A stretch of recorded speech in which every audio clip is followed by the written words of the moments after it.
KPSC ಅವರಿಗೆ ಒಂದು ಇಲ್ಲ ನೀವು ರೆಕ್ರೂಟ್ಮೆಂಟ್ ಮಾಡ್ರಿ ಈ ಥರ ಅದನ್ನು ಮಾಡಿದರೆ ಫುಲ್ ಟ್ರಾನ್ಸ್ಪರೆನ್ಸಿಯಾಗಿ ಮಾಡಿ, ಮತ್ತು ಇಲ್ಲ ಅಂದರೆ ಅದನ್ನ ಏನು ಮಾಡಿರಿ ಹರಾಜಿಗೆ ಇಟ್ಬಿಡ್ರಿ ಪೋಸ್ಟ್ಗಳನ್ನ. ಯಾವ ರೊಕ್ಕ ಇರುತ್ತೆ ಅವ ಬಂದು ತೊಗೊಂಡು ಹೋಗ್ಬಿಡ್ತಾನಪ್ಪ ಪೋಸ್ಟ್. ಜಡ್ಜ್ಗಳೇ KPSC ಈ ಥರ ಹೇಳ್ತಾ ಇದೆ ಸರ್. ಆದರೂ KPSC ಇನ್ನೂ ಸುಧಾರಿಸ್ತಾ ಇದೆ ಸರ್. KPSC ಬಗ್ಗೆ ನೆಗೆಟಿವ್ ಅಭಿಪ್ರಾಯಗಳು ಮತ್ತು ಅವರು ಸಾಕಷ್ಟು ಕೋರ್ಟ್ ಕೇಸ್ಗಳಲ್ಲಿ ಬಾರಿ ಹಾಕಿಸ್ಕೊಂಡಿದ್ದಾರೆ. ಪ್ರತಿ ಎಕ್ಸಾಮ್ ಆಲ್ಮೋಸ್ಟ್ ಇತ್ತೀಚಿನ ದಿನಗಳಲ್ಲಿ ಪ್ರತಿ ಎಕ್ಸಾಮಲ್ಲೂ ಯಾರು ಪ್ರಾಮಾಣಿಕವಾಗಿ ಓದಿರ್ತಾರ ಆ ಪ್ರಾಮಾಣಿಕ ಅಭ್ಯರ್ಥಿಗಳು ಆಯ್ಕೆ ಆಗ್ತಾರೆ. USA ಪಾಕಿಸ್ತಾನವನ್ನು ಭಯೋತ್ಪಾದಕರ ನಾಡು ಅಂತಲೂ ಕರಿತೈತೆ ಸರ್. ಬಟ್ ಇವಾಗ ಅಲ್ಲೇ ಗೋಲ್ಡ್ ಮೈನ್ಗಳಲ್ಲಿ USA ಹೋಗಿ ಇನ್ವೆಸ್ಟ್ ಮಾಡ್ತಾ ಇದೆ ಸರ್. ಯಾರ ಒಂದು ನೇತೃತ್ವ ನಮ್ಮ ಭಾರತಕ್ಕೆ ಹಿತಾಸಕ್ತಿಯನ್ನು ಹೊಂದಬಹುದು. ಮೊದಲು ಒಬಾಮಾ ಇದ್ದರು, ಆಮೇಲೆ ಟ್ರಂಪ್ ಬಂದರು, ಆಮೇಲೆ ಬೈಡನ್ ಬಂದರು, ಈಗ ಮತ್ತು ಟ್ರಂಪ್ ಬಂದಿದ್ದಾರೆ. ಇವರಿದ್ದಾಗ ಒಳ್ಳೇದಾಗ್ತೈತೆ, ಇವರಿದ್ದಾಗ ಕೆಟ್ಟದ್ದಾಗ್ತೈತೆ ಅಂತ ಏನಿಲ್ಲ. ಯಾಕಂದರೆ foreign policy is completely different from the politics. Indian out of USA ಹೋಗ್ತಾ ಅಂತ ಅನಿಸುತ್ತೆ ಸರ್ ನಿಮಗೆ? ಇಲ್ಲ, from the time of Jawaharlal Nehru ಅವರು ಇದ್ದಾಗಿನಿಂದ ಅಲಿಪ್ತ ನೀತಿ, ನಾನ್ ಅಲೈನ್ಮೆಂಟ್ ಮೂಮೆಂಟ್. ಎಸ್, ಅನ್ ಅಕಾಡೆಮಿ ಒಂದು ದೊಡ್ಡ ಪ್ಲಾಟ್ಫಾರ್ಮ್ ಸರ್. ಇಲ್ಲಿ ಇಂಡಿಯಾದಲ್ಲೇ ಒಂದು ರೆವಲ್ಯೂಷನ್ ಕ್ರಿಯೇಟ್ ಮಾಡಿದ್ರು ಸರ್ ಅದು ಅನ್ ಅಕಾಡೆಮಿ ಅನ್ನೋದು. ವಾಲಂಟಿಯರ್ ಆಗಿ ಬಿಟ್ಟು ಬಂದ್ಬಿಟ್ರಿ ಸರ್ ಅದನ್ನು. ಬಟ್ ಅನ್ ಅಕಾಡೆಮಿ ಇನ್ನೂ ಚೆನ್ನಾಗಿ ನಡೀತಾ ಇದ್ದಾಗಲೇ ನಾನು ಅಲ್ಲಿಂದ ಬಿಟ್ಟು.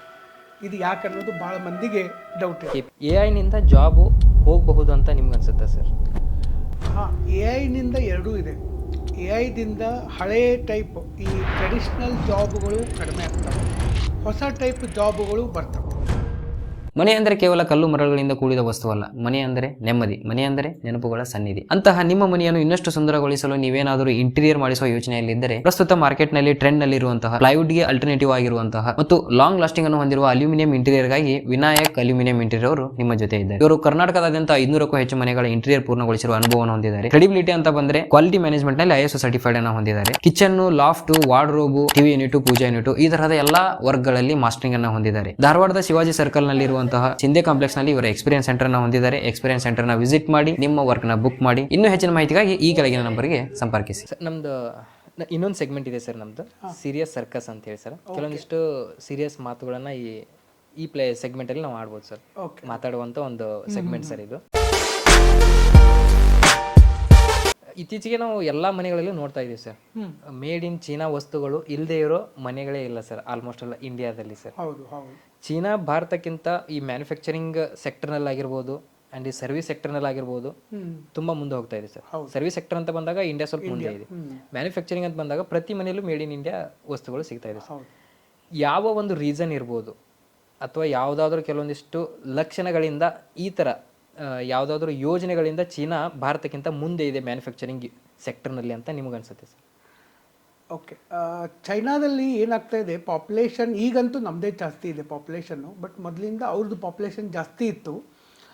ಬಟ್ ಏನಾಗ್ತಾ ಇದೆ ಅಲ್ಲಿ ಚಿಕ್ಕ ವಯಸ್ಸಿನಿಂದನೇ ಹುಡುಗರಿಗೆ, ಈಗ ಒಬ್ಬ ಹುಡುಗ ಸ್ಕೂಲ್ಗೆ ಹೋಗಿ ಬಂದ, ಸಂಜೆ 4 ಗಂಟೆಗೆ ಬಂದ ಅಂತಂದರೆ ಅದಾದಮೇಲೆ ಆ ವ್ಯಕ್ತಿ ಕೂತ್ಕೊಂಡು ಏನೋ ಒಂದು ಮೊಬೈಲ್ ರಿಪೇರಿ ಮಾಡೋದು, ಅವ್ರ ಮನೆಯಲ್ಲಿದ್ದಂಥ ಏನೋ ಒಂದು TV ಓಪನ್ ಮಾಡಿ ಅದನ್ನು ರಿಪೇರಿ ಮಾಡೋದು, ಒಂದು ಸರ್ಕ್ಯೂಟ್ ಜೊತೆಗೆ ಏನೋ ಒಂದು ಚೇಂಜಸ್ ಮಾಡೋದು, ಇಂಥದ್ದು ಒಂದು ಸಣ್ಣ ಲ್ಯಾಬ್ ಇಟ್ಕೊಂಡಿರ್ತಾರೆ. ನಾನಂತೂ ಚೈನಾಕ್ಕೆ ಹೋಗಿಲ್ಲ, ಕೆಲವು ಜನ ನನ್ನ ಫ್ರೆಂಡ್ಸ್ ಹೇಳಿದ್ದು ಮತ್ತು ನಾನು ಕೆಲವು ಯೂಟ್ಯೂಬ್ ವೀಡಿಯೋಸಲ್ಲಿ ನೋಡಿದ್ದು. ಅವರು ಪ್ರತಿ ದಿವಸ ಒಂದು ವರ್ಕ್ಶಾಪ್ ಥರ ಅವ್ರ ಮನೆಯೊಳಗೆ ಇರ್ತಕ್ಕಂಥ ಒಂದು ಬ್ಯಾಟ್ರಿ ಉಚ್ಚಿ ಅದರೊಳಗೆ ಏನೋ ಒಂದು ಮಾಡೋದು, ಅಥವಾ ಒಂದು ಸರ್ಕ್ಯೂಟ್ ತಗೊಂಡು ಅದರೊಳಗೆ ಏನೋ ಒಂದು ಮಾಡೋದು. ಇದರಿಂದ ಅವರಿಗೆ ಆ ಒಂದು ನಾಲೆಜ್ ಬರ್ತಾ ಇದೆ, ಪ್ರಾಕ್ಟಿಕಲ್ ನಾಲೆಜ್.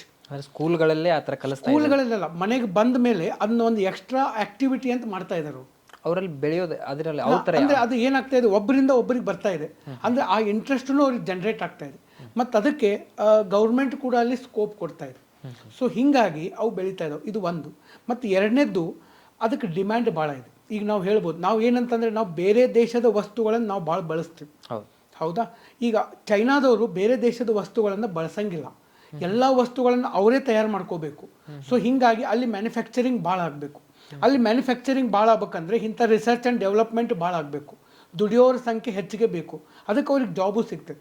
ಈಗ ನಮ್ಮ ದೇಶದಲ್ಲೇ ನಾವು ತೊಗೊಂಡ್ರೆ, ಈಗ ನಾವು ಯಾವುದೋ ಒಂದು ಸಣ್ಣ ವಸ್ತುಗಳಿಗೆ ನಮ್ಮ ಸುತ್ತಮುತ್ತ ಇಲ್ಲೇ ಕ್ಯಾಮ್ರಾಗಳಿದಾವೆ, ಮೈಕ್ಗಳಿದಾವೆ, ಆಮೇಲೆ ಲೈಟ್ಸ್ಗಳಿದಾವೆ, ಹೆಚ್ಚಾಗಿ ಇವೆಲ್ಲ ಬೇರೆ ದೇಶದಿಂದ ಬಂದಂಥ ಇವು. ಆಮೇಲೆ ನಮ್ಮ ಮನೆ ಒಳಗಡೆ ಸ್ಯಾಮ್ಸಂಗ್ ಇದೆ, ವರ್ಲ್ಪೂಲ್ ಇದೆ, ಆಮೇಲೆ ನಮ್ಮ ಆ್ಯಪಲ್ ಐಫೋನ್ ಇದೆ, ಆಮೇಲೆ ಯಾವುದು ಪ್ಯಾನಾಸೋನಿಕ್ ಇದೆ ಜಪಾನ್ದು, ಆಮೇಲೆ ಇವೆಲ್ಲ ಅಂದರೆ ಎಲ್ಲನೂ ನಾವು ಬೇರೆ ದೇಶದ್ದು ಬಳಸ್ತಾ ಇದ್ದೀವಿ. ನಮ್ಮಲ್ಲಿ ಮ್ಯಾನುಫ್ಯಾಕ್ಚರಿಂಗ್ ಭಾಳ ಕಡಿಮೆ ಇದೆ. ಅವರಲ್ಲಿ ಮ್ಯಾನುಫ್ಯಾಕ್ಚರಿಂಗ್ ಜಾಸ್ತಿ ಇದೆ. ಮತ್ತು ಜಾಸ್ತಿ ಇದೆ ಅಂದಾಗ ಆ ಮ್ಯಾನುಫ್ಯಾಕ್ಚರಿಂಗಿಗೆ ತಲೆ ಇದ್ದವ್ರು ಬೇಕು, ಇಂಥ R&D ಮಾಡೋರು ಬೇಕು. ಸೊ ಹೀಗಾಗಿ ಅವ್ರು ಮೊದಲಿನಿಂದಲೇ ಅದನ್ನ ಮಾಡೋಕ್ಕೆ ಶುರು ಮಾಡ್ತಾರೆ, ಸ್ಕಿಲ್ ಬೆಳೀತಾ ಹೋಯಿತು. ಸೊ ಹೀಗಾಗಿ ಅಲ್ಲಿ ಅದು ಭಾಳ ಬೆಳೀತು. ಮತ್ತು ಅಲ್ಲಿ ಭಾಳ ಜನ ಇರೋದ್ರಿಂದ ಲೇಬರ್ ಕಾಸ್ಟ್ ಕಡಿಮೆ ಇದೆ, ಅವ್ರ ಪ್ರಾಡಕ್ಟ್ಗಳು ಕಡಿಮೆ ಬೆಲೆ. ಓಕೆ, ಕಡಿಮೆ ಬೆಲೆ ಇರೋದ್ರಿಂದ ನಾವು ಚೈನಾ ಐಟಮ್ಗಳನ್ನು ಜಾಸ್ತಿ ತೊಗೋತಾ ಇದ್ದೀವಿ. ಬಟ್ ಈಗ ನಮ್ಮ ಪ್ರಧಾನಮಂತ್ರಿಗಳು ಬಂದ ಮೇಲೆ ಮೇಡ್ ಇನ್ ಇಂಡಿಯಾ ಮಾಡಿದ್ರು. ಮೇಡ್ ಇನ್ ಇಂಡಿಯಾ ಮಾಡ್ತಾ ಇದ್ದಾರೆ. ನಮ್ಮಲ್ಲಿ ಈಗ ಉತ್ಪಾದನೆ ಈಗ ಸ್ವಲ್ಪ ಹೆಚ್ಚಾಗ್ತಾ ಇದೆ. ಈಗ ಈ ಅಮೆರಿಕಾದವ್ರು ಏನು ಟ್ಯಾಕ್ಸ್ ಹಾಕಿದಾರಲ್ಲ, ಇದೇನು ಪ್ರಾಬ್ಲಮ್ ಅಂತ ನನಗೆ ಅನಿಸ್ತಾ ಇಲ್ಲ. ಇದನ್ನು ನಾವು ಪ್ರಾಬ್ಲಮನ್ನು ಸವಾಲಾಗಿ ತೊಗೊಂಡ್ರೆ ಡೆಫಿನೆಟ್ಲಿ ಮೇಡ್ ಇನ್ ಇಂಡಿಯಾ ವಸ್ತುಗಳು ಹೆಚ್ಚಿಗೆ ಆಗ್ತವೆ, ಡೆಫಿನೆಟ್ಲಿ ಆಗ್ತವೆ. It's a time. ನಾವು ಯಾವಾಗ ಕೆಳಗೆ ಬಿದ್ದಿರ್ತೀವಿ ಅವಾಗಲೇ ನಮಗೆ ಅದು ಅವಕಾಶ ಮತ್ತೆ ಹೆಂಗೆ ಮೇಲೆ ಹೇಳ್ತೀವಂತೆ. ನಾವು ವಿದ್ಯಾರ್ಥಿಗಳಿಗೂ ಅದನ್ನೇ ಹೇಳಕ್ಕೆ ಬಯಸ್ತಾ ಇದ್ವಿ. ಕಾಲ್ಫಾರ್ಮ್ ಇಲ್ಲ, ಜಾಬ್ ಇಲ್ಲ ಅಂತಂದರೆ ಈ ಟೈಮ್ನಾಗ ಮತ್ತೆ ನಾ ಏನು ಮಾಡಬೇಕಪ್ಪ ಅನ್ನೋ ವಿಚಾರ ನಿಮ್ಮ ತಲೆಗೆ ಬರ್ತದೆ. ಏನು ಮಾಡ್ಬೇಕು ಅನ್ನೋ ವಿಚಾರ ಬರೋದನ್ನೇ ಆವಾಗ. ನಮ್ಮ ಮೈಂಡ್ ಮ್ಯಾಕ್ಸಿಮಮ್ ಓಡೋದು ಯಾವಾಗ ನಮ್ಮ ಕಷ್ಟಗಳು ಬಂದಾಗಲೇ. ಸೊ ಹಾಗಾಗಿ ಆ ಟೈಮನ್ನು, ಈಗೇನು ಟೈಮ್ ಇದೆ ನಮ್ಮ ದೇಶಕ್ಕೆ, ಇದನ್ನು ನಾವು ಸರಿಯಾಗಿ ಉಪಯೋಗ ಮಾಡ್ಕೋಬೇಕು. ಯಾಕಂದ್ರೆ ನಮ್ಮ ದೇಶದ ಜನಸಂಖ್ಯೆ 145 ಕೋಟಿ ಇದೆ. ಒಬ್ಬೊಬ್ಬರ ಕಡೆ 2 ಮೊಬೈಲ್ ಅದಾವೆ. ಅಂದರೆ ನಮ್ಮ ದೇಶದಾಗ 300 ಕೋಟಿ ಮೊಬೈಲ್ಗಳೇ ಬೇಕು. ಬಟ್ ಒಂದು ಮೇಜರ್ ಕಂಪನಿ ನಮ್ಮ ದೇಶದಲ್ಲಿ ಇಲ್ಲ, ಮೊಬೈಲ್ ಕಂಪನಿ ತಯಾರು ಮಾಡೋದು. We have lost the opportunity. ನೀತಿ ಆಯೋಗದವರು ಪ್ರೈಮ್ ಮಿನಿಸ್ಟ್ರಿಗೆ ಅದನ್ನೇ ಹೇಳಿದರು, ಸರ್ ಇಷ್ಟು ಮೊಬೈಲ್ ಬೇಕು, ನಮ್ಮ ದೇಶಕ್ಕೆ ಬೇಕು, ನಾವು ತಯಾರು ಮಾಡಲಿಲ್ಲ, ನಮ್ಮ ಕಂಪ್ನಿಗಳು ಮಾಡೋಕ್ಕಾಗಲಿಲ್ಲ, ಅದು ಹೋಯ್ತು ಅಪಾರ್ಚುನಿಟಿ. ಚೈನಾದವರು ಅದು ಅಪಾರ್ಚುನಿಟಿಯನ್ನು ತೊಗೊಂಡ್ರು. ಈಗ EV ಬರ್ತಾ ಇದ್ದಾವೆ, ಎಲೆಕ್ಟ್ರಿಕ್ ವೆಹಿಕಲ್ಸ್ ಎಲ್ಲ ಕಡೆ EV ಬರ್ತಾ ಇದ್ದಾವೆ. ಮುಂದೆ ಬೂಮಿಂಗ್ ಆಗ್ತಾ ಇದೆ. 2 wheeler EV, 4 wheeler EV, buses EV, electric ವೆಹಿಕಲ್ಗಳು ಭಾಳ ಬೇಕು ನಮಗೆ ಅಷ್ಟೇ ಅಲ್ಲ, ಇಡೀ ಜಗತ್ತಿಗೆ ಬೇಕು. ನಾವು ಅದನ್ನ ಮ್ಯಾನುಫ್ಯಾಕ್ಚರ್ ಮಾಡಿದರೆ ಅತಿ ಹೆಚ್ಚು ಉದ್ಯೋಗಗಳು ನಮ್ಮ ದೇಶದಲ್ಲೇ ಜನ್ರೇಟ್ ಆಗ್ತವೆ. ಅಂದರೆ ಇಂಥ ಅಪಾರ್ಚುನಿಟಿಗಳನ್ನು ಗೌರ್ಮೆಂಟು ಹಿಡಿಬೇಕು, ಅದಕ್ಕೆ ತಕ್ಕಂಗೆ ನಾವು ಅದಕ್ಕೆ ಒಳ್ಳೆಯ ಶಿಕ್ಷಣ ಕೊಟ್ಟಿರಬೇಕು. ಅವಾಗ ಅವು ಎರಡೂ ಮ್ಯಾಚ್ ಆದಾಗ ಮೇಡ್ ಇನ್ ಇಂಡಿಯಾ ಪ್ರಾಡಕ್ಟ್ಗಳು ಹೆಚ್ಚಾಗ್ತವೆ. That is important. ಮ್ಯಾನುಫ್ಯಾಕ್ಚರಿಂಗ್ ಜಾಸ್ತಿ ಮ್ಯಾನುಫ್ಯಾಕ್ಚರಿಂಗ್ ಹಬ್ ಆಗಬೇಕು. ಇತ್ತೀಚೆಗೆ AI ಎಷ್ಟೋ ಸೆಕ್ಟರ್ಗಳಲ್ಲಿ ತುಂಬ ಬದಲಾವಣೆ ಆಗ್ತಾಯಿದೆ ಸರ್. ಈಗ ಆಟೋಮೊಬೈಲ್ ಸೆಕ್ಟರ್ ಬಂದರೆ ಕಾರ್ಗಳಲ್ಲಿ ADAS ಸಿಸ್ಟಮ್ ಅಂತ ಇನ್ಕ್ಲೂಡ್ ಮಾಡಿದ್ದಾರೆ ಸರ್. ಆಟೋಮೆಟಿಕ್ ಕಾರ್ಗಳು ಬರ್ತಾ ಇದ್ದಾವೆ. ಈ ಥರ AI ಕೆಲವು ಎಷ್ಟೋ ವರ್ಕರ್ಸು ಮಾಡ್ತಿರ್ತಕ್ಕಂಥ ಕೆಲಸವನ್ನು AI ಮಾಡ್ತಾ ಇದೆ ಸರ್. ಇವಾಗ ಎಷ್ಟೋ ರೀಪ್ಲೇಸ್ಮೆಂಟ್ ಆಗ್ತಾ ಇದೆ ಸರ್. ಎಷ್ಟೋ ಕಾರ್ಪೊರೇಟ್ ಹೆಡ್ಗಳು ಮಾತಾಡಿರೋಂಥ ವಿಷಯನೂ ಇದೆ. AI ಜಾಬ್ ಆಗುತ್ತೆ ಅಂತ ಅನ್ನೋ ಕೆಲವೊಂದಿಷ್ಟು ಹೆಡ್ಗಳು ಹೇಳಿರೋದನ್ನು ಕೇಳಿದ್ದೀನಿ ಸರ್. ನಾನು AI ಜಾಬು ಹೋಗಬಹುದು ಅಂತ ನಿಮ್ಗೆ ಅನಿಸುತ್ತಾ ಸರ್? ಹಾಂ, AI ಎರಡೂ ಇದೆ. AI ಹಳೆಯ ಟೈಪ್ ಈ ಟ್ರೆಡಿಷ್ನಲ್ ಜಾಬ್ಗಳು ಕಡಿಮೆ ಆಗ್ತವೆ, ಹೊಸ ಟೈಪ್ ಜಾಬ್ಗಳು ಬರ್ತವೆ. ಯಾಕಂದರೆ ಈಗ AI ಅನ್ನೋದು ಒಂದು ತಂತ್ರಜ್ಞಾನ. ಈ ತಂತ್ರಜ್ಞಾನ ಇದೇ ಫಸ್ಟ್ ಅಲ್ಲ ಬರ್ತಾ ಇರೋದು. ಒಂದು ಕಾಲದಲ್ಲಿ ನಾವು ಕೈಯಿಂದನೇ ಎಲ್ಲ ಕೆಲಸಗಳನ್ನು ಮಾಡ್ತಾಯಿದ್ರು, ಉತ್ಪಾದನೆಯನ್ನು. ಅದಾದಮೇಲೆ ಮಷೀನ್ಗಳು ಬಂದು, ಮಷೀನ್ ಅಂದರೆ ಅದು ತಂತ್ರಜ್ಞಾನ. ಆವಾಗಿನ ಕಾಲದಾಗ ಅದು AI. ಮಷೀನ್ಗಳು ಬಂದ ಮೇಲೆ ನಾವು ವರ್ಕ್ ಮಾಡುವಂಥ ರೀತಿ ಚೇಂಜ್ ಆಯಿತು, ಇಂಡಸ್ಟ್ರಿಯಲ್ ರೆವಲ್ಯೂಷನ್ ಆಯಿತು. ಆವಾಗ ಜಾಬ್ಗಳು ಹೊಸ ಟೈಪ್ ಬಂದು, ಮಷೀನ್ಗಳು ಬಂದು. ಜಾಬ್ ಹಳೆ ಟೈಪ್ ಜಾಬ್ ಹೋಯಿತು, ಹೊಸ ಟೈಪ್ ಬಂತು. ಅದಾದಮೇಲೆ ಕಂಪ್ಯೂಟರ್ ಬಂತು, ಎಲ್ಲ ಕಡೆ ಕಂಪ್ಯೂಟರ್ ಬಂದು ಜಾಬ ಹೋಗ್ತದೆ ಅಂತ ತಿಳ್ಕೊಂಡ್ರು. ಬಟ್ ಮತ್ತು ಹೊಸ ಜಾಬ್ಗಳು ಸೃಷ್ಟಿಯಾದವು. ಅದಾದ ಮೇಲೆ ಇಂಟರ್ನೆಟ್ ಬಂತು. ಇಂಟರ್ನೆಟ್ ಬಂದ ಮೇಲೆ ಇನ್ನು ಎಲ್ಲ ಪೂರ್ತಿ ಚೇಂಜ್ ಆಗಿಬಿಡ್ತೈತಿ, ಜಾಬ್ಗಳು ಹೋಗ್ತಾವಂದ್ರು, ಹೊಸ ಜಾಬ್ಗಳು ಬಂದು. ಆದರೆ ಇದು ಅದೇ ಥರ ಒಂದು ತಂತ್ರಜ್ಞಾನ AI ಅನ್ನೋದು. ಆದರೆ ಆ ಮೂರೂ ತಂತ್ರಜ್ಞಾನಕ್ಕಿಂತ ಈ AI ಏನಿದೆ ಇದು ಸ್ವಲ್ಪ ಜಾಸ್ತಿ ಜಾಬ್ಗಳನ್ನು ಖಾಲಿ ಮಾಡ್ತದೆ. ಓಕೆ, ಭಾಳಷ್ಟು ಮನುಷ್ಯನ ಬಹುತೇಕ ಕೆಲಸಗಳನ್ನು ಇದೇ ಮಾಡ್ತದೆ. ಇದಕ್ಕಿಂತ ಇಂಟೆಲಿಜೆಂಟಾಗಿ, ಅಂದರೆ ಈಗ ಮಾನವೀಯತೆಯ ಕೆಲಸಗಳನ್ನು ಮಾಡಬೇಕು, ಭಾರಿ ಕಾಂಪ್ಲೆಕ್ಸ್ ಥಿಂಕಿಂಗ್ ಪ್ಯಾಟರ್ನ್ ಇರುವಂಥ ಕೆಲಸಗಳು, ಅವುಗಳನ್ನು AI ಮಾಡೋಕ್ಕಾಗಂಗಿಲ್ಲ.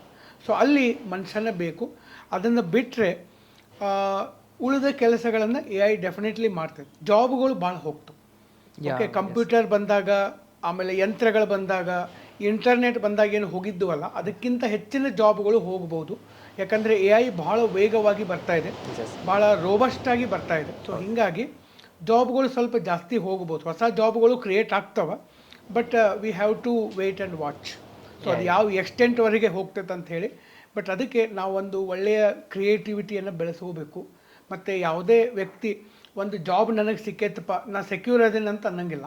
ಒಂದು ನಾಲೆಜ್, ಕಂಟಿನ್ಯೂಸ್ಲಿ ನಾವು ನಾಲೆಜ್ ಅಪ್ಡೇಟ್ ಮಾಡ್ಕೊತಾನೆ ಇರೋದು ಭಾಳ ಬೆಸ್ಟು ಈ AI ಒಂದು ಕಾಲದಲ್ಲಿ. ನಿಜ ಸರ್. ಈ ಥರ. ಆ್ಯಂಡ್ ಸರ್ ಆಲ್ಮೋಸ್ಟ್ ಆಲ್ ಈ ನಮ್ಮ ಇಂಡಿಯಾದ ಇನ್ಫ್ರಾಸ್ಟ್ರಕ್ಚರ್ ಸರ್, ಇಂಡಿಯಾದ ಇನ್ಫ್ರಾಸ್ಟ್ರಕ್ಚರು ಇವಾಗ ತುಂಬಾ ವೈಡ್ ಆ್ಯಂಗಲಲ್ಲಿ ಬೆಳೀತಾ ಇದೆ ಸರ್. ಆ್ಯಂಡ್ ಇಂಪ್ರೂವ್ಮೆಂಟು ಆಗ್ತಾ ಇದೆ ಸರ್. ಬಟ್ ನನಗಲ್ಲಿ ನಾನು ಪರ್ಸ್ನಲಾಗಿ ನೋಡಿದಾಗ ಅದರಲ್ಲಿ ಕ್ವಾಲಿಟಿ ಇಲ್ಲ ಅಂತ ನನಗನ್ಸುತ್ತೆ ಸರ್. ನಾನು ಇದನ್ನು ಪರ್ಸ್ನಲಾಗಿ ಎಕ್ಸ್ಪೀರಿಯನ್ಸ್ ಮಾಡಿರೋದು ಧಾರವಾಡ ರೈಲ್ವೆ ಸ್ಟೇಷನಲ್ಲಿ ಸರ್. ಅಮೃತ್ ಭಾರತ್ ಯೋಜನೆ ಅಂತ ಬಂತು ಸರ್. ಅದು ಓಕೆ ಅಮೃತ್ ಭಾರತ್ ಅಂತ ಯೋಜನೆ ಬಂದು 2 ವರ್ಷನೂ ಆಗಿಲ್ಲ ಸರ್ ಇನ್ನು ಧಾರವಾಡ ರೈಲ್ವೆ ಸ್ಟೇಷನ್ ನಿರ್ಮಾಣ ಆಗಿ. ಓಕೆ ಬಟ್ ಅದು ಇವಾಗಲೇ ಸೋರ್ತಾ ಇದೆ ಸರ್ ಅಲ್ಲಿ ಟಿಕೆಟ್ ಕೌಂಟರ್ ಹತ್ರ ಸರ್. ಅಂದ್ರೆ ಯಾವ ತರ ಲೂಪ್ ಹೋಲ್ಸ್ಗಳು ಇನ್ನೂ ನಡೀತಾ ಇದಾವೆ ನಮ್ಮ ಧಾರವಾಡ ರೈಲ್ವೆ ಸ್ಟೇಷನ್ ಸೋರೋದಲ್ಲ, ಪಾರ್ಲಿಮೆಂಟೇ ಸೋರ್ತಾ ಇದೆ. Okay, so Dharwad railway station ಏನು ದೊಡ್ಡದಲ್ಲ, ಇದು ಇದೆ ಎಲ್ಲ ಕಡೆ. ಸ್ವಲ್ಪ ಈಗ ಕರಪ್ಷನ್ ಹೆಚ್ಚಾಗ್ತಾ ಇದೆ. ಆಮೇಲೆ ಮಟೀರಿಯಲ್ಲು ಮೊದಲಿನಂಗಿಲ್ಲ ಇವಾಗ. ಮಟೀರಿಯಲ್ಲು ಇಲ್ಲ, ಮಟೀರಿಯಲ್ ತಕ್ಕಂಗೆ ಇಂಜಿನಿಯರ್ಗಳು ಇಲ್ಲ, ಎಲ್ಲ ಕಡೆ ಕ್ವಾಲಿಟಿ ಕಡಿಮೆ ಆಗ್ತಾಯಿದೆ. ಓಕೆ, ಒಬ್ಬ ಒಳ್ಳೆ ಇಂಜಿನಿಯರ್ ಅದಾನಂದ್ರೆ ಮಟೀರಿಯಲ್ ಸರಿ ಇಲ್ಲ. ಬೆಸ್ಟ್ ಮಟೀರಿಯಲ್ ಇದೆ ಅಂತಂದರೆ ಇಂಜಿನಿಯರ್ ಇಲ್ಲ. ಇವರಿಬ್ಬರು ಬೆಸ್ಟ್ ಇದ್ದಾರೆ ಅಂತಂದರೆ ಗೌರ್ಮೆಂಟ್ ಒಳಗಡೆ ಭ್ರಷ್ಟಾಚಾರ, ಇವೆಲ್ಲ ಕೂಡಿ ಇದು ನಮಗೆ ಪ್ರಾಡಕ್ಟ್ ಬರ್ತಾ ಇದೆ ಅಷ್ಟೇ. ನಿಜ ಸರ್. ಯಾಕಂದರೆ ಈ ಥರದ ಕ್ವಾಲಿಟಿ ಇಲ್ಲದೆ ಇರೋ ಇನ್ಫ್ರಾಸ್ಟ್ರಕ್ಚರಿಂದ ಎಷ್ಟೋ ಜನಸಾಮಾನ್ಯರ ಜೀವಗಳು ಹೋಗ್ತಾ ಇದೆ ಸರ್. ಆ್ಯಕ್ಚುಲಿ ಬಿಹಾರದಲ್ಲಿ ಒಂದೇ ಟೈಮಲ್ಲಿ ಒಂದೇ ಇಯರ್ದಲ್ಲಿ 9 ಬ್ರಿಡ್ಜ್ಗಳು ಕೊಲ್ಯಾಪ್ಸ್ ಆಯ್ತು ಸರ್. ಆ್ಯಂಡ್ ಗುಜರಾತಲ್ಲಿ ಮೊನ್ನೆ ಗಂಭೀರ ಬ್ರಿಡ್ಜ್ ಕೊಲ್ಯಾಪ್ಸ್ ಸರ್. ಇದೇ ಥರ ಪ್ರತಿ ರಾಜ್ಯದಲ್ಲೂ ಸರ್, ಮುಂಬೈ ಹೋರ್ಡಿಂಗ್ ಕೊಲ್ಯಾಪ್ಸ್ ಆಗಿರೋದು. ಈ ಥರ ನೋಡ್ತಾ ಇದ್ರೆ ಈ ಕ್ವಾಲಿಟಿ ಇಲ್ದಿರೋ ಇನ್ಫ್ರಾಸ್ಟ್ರಕ್ಚರಿಂದ ಇಂಡಿಯಾದ ಜನಸಾಮಾನ್ಯರಿಗೆ ಹೆಲ್ಪ್ ಆಗುತ್ತೋ ಇಲ್ಲೋ ಗೊತ್ತಿಲ್ಲ, ಅವ್ರಿಗಂತೂ ಈ ಥರ ಡೇಂಜರಸ್ ಆಗಿ ಕಾಣ್ತಾ ಇದೆ ಸರ್ ಇದು. ಹೌದು, ಡೆಫಿನೆಟ್ಲಿ ಆಗ್ತಾ ಇದೆ. ಅನ್ಸೇಫ್ಟಿ ರೋಡ್ಸ್ ಇದಾವ, ಅನ್ಸೇಫ್ಟಿ ಬಿಲ್ಡಿಂಗ್ಸ್ ಇದಾವ, ಭಾಳಷ್ಟು ಕಡೆ ಇವೆಲ್ಲ ಆಗ್ತಾ ಇದಾವೆ. ಭಾಳಷ್ಟು ಜನ ಏನು ಮಾಡ್ತಾರೆ, ಈಗ ಮನೆ ಕಟ್ಟಿಸ್ಬೇಕಾದಾಗ ಒಳ್ಳೆ ಕ್ವಾಲಿಟಿ ಹಾಕಿ ಮನೆ ಕಟ್ಟಿಸ್ಬೇಕು ಅಂತ ಮಾತಾಡ್ತಾರೆ. ಅದೇ ಒಂದು ಯಾವುದೋ ಪಬ್ಲಿಕ್ ಸ್ಕೂಲು, ಕಾಲೇಜು ಅಥವಾ ಒಂದು ರೋಡ್ ಮಾಡಬೇಕಾದಾಗ ಅದು ಕಮರ್ಷಿಯಲ್ ಬಿಲ್ಡಿಂಗ್ ಹೆಂಗೆ ಬೇಕು ಹಂಗೆ ಮಾಡ್ಯಾರ ನಡೀತೈತೆ ಅಂತ ಭಾಳ ಜನ ಯೋಚನೆ ಮಾಡ್ತಾರೆ. ಬಟ್ ನಾನು ಒಂದು ಸರಿ ಇದನ್ನ ಯೋಚನೆ ಮಾಡಿದೆ. ಒಬ್ಬರು ಕಾಂಟ್ರಾಕ್ಟ್ರಿಗೂ ಕೇಳಿದೆ ನಾನು, ನೀವು ಮನೆ ಚೆನ್ನಾಗಿ ಕಟ್ತೀರಿ, ಬಟ್ ಪಬ್ಲಿಕ್ ಸ್ಕೂಲು ಕಾಲೇಜು ಚೆನ್ನಾಗಿ ಅಷ್ಟು ಕಮರ್ಷಿಯಲ್ ಕಟ್ಟಿಬಿಡ್ತಾರೆ. ಬಟ್ ನಮ್ಮ ಮಕ್ಕಳು ಮನೆ ಒಳಗಡೆ ಎಷ್ಟು ಅವರ್ ಇರ್ತಾರೆ? ಮನೆ ಒಳಗಡೆ ಸಂಜೆ 5:30 6 ಗಂಟೆಗೆ ಸ್ಕೂಲಿಗೆ ಬಂದರೆ ಬೆಳಗ್ಗೆ 7 ಗಂಟೆ 12 ಅವರ್ ಮನೆಯಾಗೆ ಇರ್ತಾರೆ. ಅದಾದಮೇಲೆ ಇನ್ನು 10 ಅವರು ಸ್ಕೂಲ್ನಾಗ ಇರ್ತಾರೆ. ಅವರು ನಮ್ಮವರೇ ಅಲ್ಲ, ಅವರಿಗಾಗಿ ನಾವು ಮನೆ ಚೆನ್ನಾಗಿ ಕಟ್ಟಿಸಿದ್ದೀವಿ. ಬಟ್ ಅರ್ಧ ಟೈಮ್, ಒಂದು ದಿವಸದಾಗ ಅರ್ಧ ಟೈಮ್ ಅವ್ರು ಸ್ಕೂಲ್ನಾಗ ಇರ್ತಾರೆ, ಕಾಲೇಜ್ನಾಗ ಇರ್ತಾರೆ, ಉದ್ಯೋಗಿಗಳು ಬ್ಯಾಂಕ್ನಾಗ ಇರ್ತಾರೆ. ಗೌರ್ಮೆಂಟ್ ಬಿಲ್ಡಿಂಗ್ಸ್ ಹೆಂಗೆ ಕಟ್ಟಿರ್ತಾರೆ ನಿಮಗೆ ಗೊತ್ತಿದೆ. ಗೌರ್ಮೆಂಟಲ್ಲಿ ಕೆಲಸ ಮಾಡೋರು ಅರ್ಧ ದಿವಸ, ಒಂದು ದಿವಸದಾಗ ಅರ್ಧ ದಿವಸ ಗೌರ್ಮೆಂಟ್ ಆಫೀಸ್ನಾಗ ಇರ್ತಾರೆ. ಅಂದರೆ ಜೀವನದಾಗ 30 ವರ್ಷ ಅವ್ರು ಸೇವೆ ಮಾಡಿದ್ರೆ 15 ವರ್ಷ ಅಲ್ಲೇ ಇರ್ತಾರೆ. ಬೇಕಾದಾಗ್ಬೋದು, ರಿಸ್ಕ್ ಇದೆ. ಸೊ ಹಾಗಾಗಿ ಅದು ನಮ್ಮದು ಪ್ರೈವೇಟು, ಇದು ಕಮರ್ಷಿಯಲ್ಲು ಅನ್ನೋಕ್ಕಿಂತ ಎಲ್ಲ ಕಡೆನೂ ಒಂದು ಸ್ಟ್ಯಾಂಡರ್ಡ್ ಆಗಿ ಇರೋದು ಬೆಸ್ಟು. ಬಟ್ ಇವತ್ತು ಇನ್ಫ್ರಾಸ್ಟ್ರಕ್ಚರ್ ಎಲ್ಲ ಕಡೆನೂ ಕ್ವಾಲಿಟಿ ಡೌನ್ ಆಗ್ತಾಯಿದೆ. ಸೊ ಇದು ಏನಾಗ್ತಾ ಇದೆ, ಜನರಲ್ಲಿ ಆತ್ಮವಿಶ್ವಾಸ ಹೋಗ್ತದೆ, ಗೌರ್ಮೆಂಟ್ ಸಿಟಿಜನ್ ರಿಲೇಷನ್ಗಳು ಕಡಿಮೆ ಆಗ್ತವೆ, ನಂಬಿಕೆ ಕಡಿಮೆ ಆಗ್ತದೆ. ಸೊ ಸೇಫ್ಟಿ ಇಲ್ದಂಗೆ ಆಗ್ಬಿಟ್ಟಿದೆ ಇವತ್ತು. ಮನುಷ್ಯಾಗಂತೂ ಸೇಫ್ಟಿನೇ ಇಲ್ಲ ಇವತ್ತು. ಓಕೆ, ಸೊ ಮನುಷ್ಯಾಗ ಸೇಫ್ಟಿ ಇಲ್ಲ, ಮತ್ತಿನ್ನು ಬ್ರಿಡ್ಜ್ಗಳಿಗೆ ಎಲ್ಲಿಂದ ಸೇಫ್ಟಿ, ಆ ಥರ ಬಂದಿದೆ. ಬಟ್ ಜನ ಇದನ್ನು ಅವೇರ್ನೆಸ್ ಇಟ್ಕೊಂಡು ಮುಂದೆ ವೋಟ್ ಹಾಕಬೇಕಾದಾಗ ಆ ವೋಟಿಂಗ್ ಪ್ಯಾಟರ್ನ್ ಒಳಗಡೆ ಚೇಂಜಸ್ಗಳು ಬರಬೇಕು. ಓಕೆ, ನಾವು ವೋಟ್ ಹಾಕೋದು ಬರೀ ನಮ್ಮ ಸಣ್ಣ ಪುಟ್ಟ ಕ್ಷಣಿಕ ಆಸೆಗಳಿಗಾಗಲ್ಲ, ನಮ್ಮ ಮುಂದಿನ ಜನ್ರೇಷನ್ ತಲೆಯಾಗಿಟ್ಕೊಂಡು ವೋಟ್ ಹಾಕಿದರೆ ಇಂಥ ಪ್ರಾಬ್ಲಮ್ಗಳು ಮುಂದಿನ ವರ್ಷಗಳಲ್ಲಿ ಸ್ಲೋ ಆಗಿ ಕಡಿಮೆ ಆಗ್ಬೋದು. S sir. ಆ್ಯಂಡ್ ಸರ್, ಈ US ರಿಲೇಟೆಡ್ ಕೆಲವೊಂದಿಷ್ಟು ಕ್ವಶನ್ಸ್ಗಳಿದೆ ಸರ್ ನಾನು. ಆ್ಯಂಡ್ ಈ US ಅಧ್ಯಕ್ಷತೆ ಎಲೆಕ್ಷನ್ ನಡೆದಿದೆ ಸರ್ ನಮಗೆ. ಆ್ಯಂಡ್ ಯಾರ ಅಧ್ಯಕ್ಷತೆಯಲ್ಲಿ US ಯಾರ ಅಧ್ಯಕ್ಷತೆಯಲ್ಲಿ ಭಾರತಕ್ಕೆ ತುಂಬ ಹೆಲ್ಪ್ ಆಗ್ಬೋದು, ಆ್ಯಂಡ್ ಇದರದ್ದು ಎಕನಾಮಿ ಬೆಳೆಯೋಕ್ಕೆ ತುಂಬ ಹೆಲ್ಪ್ ಆಗ್ಬೋದು ಅಂತ ಅನಿಸ್ತಾ ಇದೆ ಸರ್. ಆ್ಯಂಡ್ ಇತ್ತೀಚೆಗೆ USA ಪಾಕಿಸ್ತಾನವನ್ನು ಭಯೋತ್ಪಾದಕರ ನಾಡು ಅಂತಲೂ ಕರಿತಾ ಇತ್ತು ಸರ್. ಬಟ್ ಇವಾಗ ಅಲ್ಲಿ ಗೋಲ್ಡ್ ಮೈನ್ಗಳಲ್ಲಿ USA ಹೋಗಿ ಇನ್ವೆಸ್ಟ್ ಮಾಡ್ತಾ ಇದೆ ಸರ್. ಅದ್ರ ಮೂವ್ಮೆಂಟೇ ತಿಳಿತಾ ಇಲ್ಲ. ಆ್ಯಂಡ್ ಇವಾಗ ಮೊನ್ನೆ ತಾನೇ ಟ್ಯಾಕ್ಸ್ನು ಏರಿಕೆ ಮಾಡಿದೆ ಸರ್. ಯಾರ ಒಂದು ನೇತೃತ್ವ ನಮ್ಮ ಭಾರತಕ್ಕೆ ಹಿತಾಸಕ್ತಿಯನ್ನು ಹೊಂದಬಹುದು ಅಂತ ಅನಿಸುತ್ತೆ? ಅಂದರೆ ಇದು ಹೆಂಗಾಗ್ತದೆ ಆ್ಯಕ್ಚುಲಿ, ಇಲ್ಲಿ ಈಗ ಮೊದಲು ಒಬಾಮಾ ಇದ್ದರು, ಆಮೇಲೆ ಟ್ರಂಪ್ ಬಂದರು, ಆಮೇಲೆ ಬೈಡನ್ ಬಂದರು, ಈಗ ಮತ್ತು ಟ್ರಂಪ್ ಬಂದಿದ್ದಾರೆ. ಸೊ ಇಲ್ಲಿ ಇವರಿದ್ದಾಗ ಒಳ್ಳೇದಾಗ್ತೈತೆ, ಇವರಿದ್ದಾಗ ಕೆಟ್ಟದ್ದಾಗ್ತೈತೆ ಅಂತ ಏನಿಲ್ಲ. ಯಾಕಂದರೆ foreign policy is completely different from the politics. ಅಲ್ಲಿ ಯಾವುದೇ ಪಾರ್ಟಿ ಬರ್ಬೋದು ಅಮೇರಿಕಾದೊಳಗಡೆ ಅಥವಾ ನಮ್ಮ ಭಾರತ ದೇಶದಲ್ಲಿ. ಪಾರ್ಟಿಗಳು ಚೇಂಜ್ ಆಗ್ಬೋದು. ಓಕೆ, BJP ಇದ್ದಿದ್ದು ಕಾಂಗ್ರೆಸ್ ಆಗ್ಬೋದು, ಕಾಂಗ್ರೆಸ್ ಇದ್ದಿದ್ದು ಮತ್ತೊಂದು ಪಕ್ಷ ಬರ್ಬೋದು. ಆದರೆ foreign policy remains same. Foreign principles ಯಾವಾಗಿದ್ರೂ ಸೇಮ್ ಇರ್ತಾವೆ. ಬಟ್ ಏನಾಗ್ತದೆ, ಈಗ ವರ್ಲ್ಡ್ ಒಳಗಡೆ ಭಾಳಷ್ಟು ಡೈನಾಮಿಕ್ಸ್ಗಳು ನಡೀತಾ ಇದ್ದಾವೆ.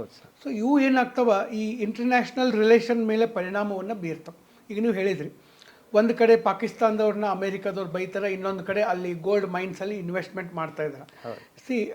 America is purely capitalist country, ಬಂಡವಾಳಶಾಹಿ ದೇಶ. ಅವ್ರಿಗೆ ಎಲ್ಲಿ ಲಾಭ ಇದೆ ಅವ್ರು ಡೆಫಿನೆಟ್ಲಿ ಇರ್ತಾರೆ. ಓಕೆ, ಮೊದಲು ಆರ್ಥಿಕ ಲಾಭ, ಆಮೇಲೆ ರಾಜಕೀಯ ಲಾಭ.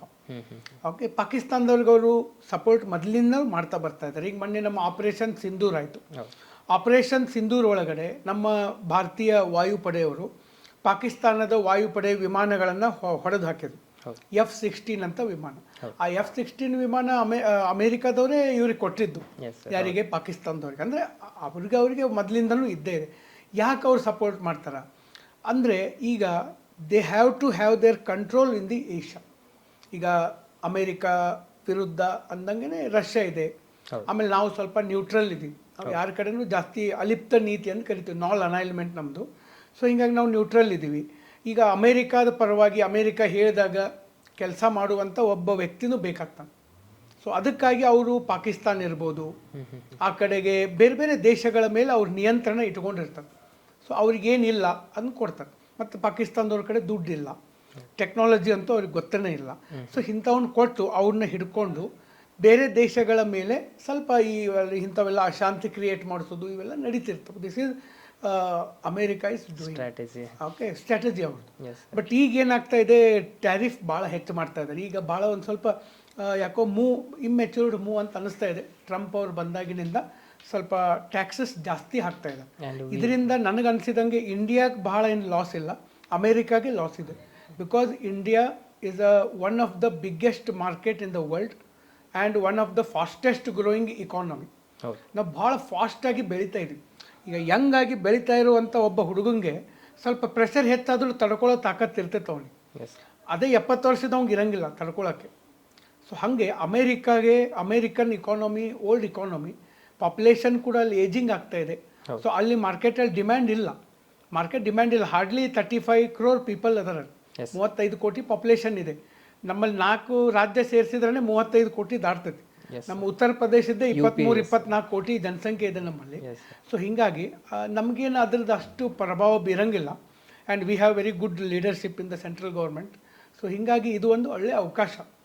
ಓಕೆ, ಸೊ ಇದನ್ನು ನಾವು ಸರಿಯಾಗಿ ಬಳಸ್ಕೊಂಡ್ರೆ ನಮ್ಮ ದೇಶದ ವಿದ್ಯಾರ್ಥಿಗಳು ಅಥವಾ ನಮ್ಮ ಯುವಕರಿಗೆ ಜಾಬ್ ಕೂಡ ಸಿಗ್ತಾವೆ, ದೇಶದ ಏಳಿಗೆ ಕೂಡ ಆಗ್ತದೆ. ಮತ್ತು ನಮ್ಮನ್ನು ನಾವು ಈಗೇನು ಆತ್ಮನಿರ್ಭರ ಭಾರತ ಅಂದರೆ ನಮ್ಮ ದೇಶದಲ್ಲೇ ಉತ್ಪಾದನೆ ಆಗಿದ್ದನ್ನು ನಾವು ಬಳಸಬೇಕು. ಇದನ್ನು ಮಾಡೋಕ್ಕೆ ಇದೊಂದು ಬೆಸ್ಟ್ ಟೈಮ್ ಇದು. ಒಬ್ಬ ಮನುಷ್ಯ ಕಷ್ಟಗಳು ಬಂದಾಗ ಅವು ಆ್ಯಕ್ಚುಲಿ ಕಷ್ಟಗಳಲ್ಲ, ನಮಗಿರುವಂಥ ತಾತ್ಕಾಲಿಕ ಕಷ್ಟಗಳನ್ನು ಪೂರ್ತಿಯಾಗಿ ಹೋಗಲಾಡ್ಸೋಕ್ಕಿರುವಂಥ ಪರ್ಮನೆಂಟ್ ಸೊಲ್ಯೂಷನ್ ತೊಗೊಳಕ್ಕಿರ್ತಕ್ಕಂಥ ಅವಕಾಶಗಳು.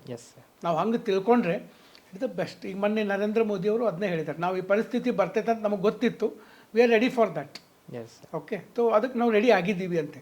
ಮತ್ತು ಭಾಳ ಅಂದರೆ ಅಮೇರಿಕಾದವರು ಭಾರತದ ಮೇಲೆ ಎಕನಾಮಿಕ್ ಸ್ಯಾಂಕ್ಷನ್ಸ್ ಹಾಕ್ಬೋದು.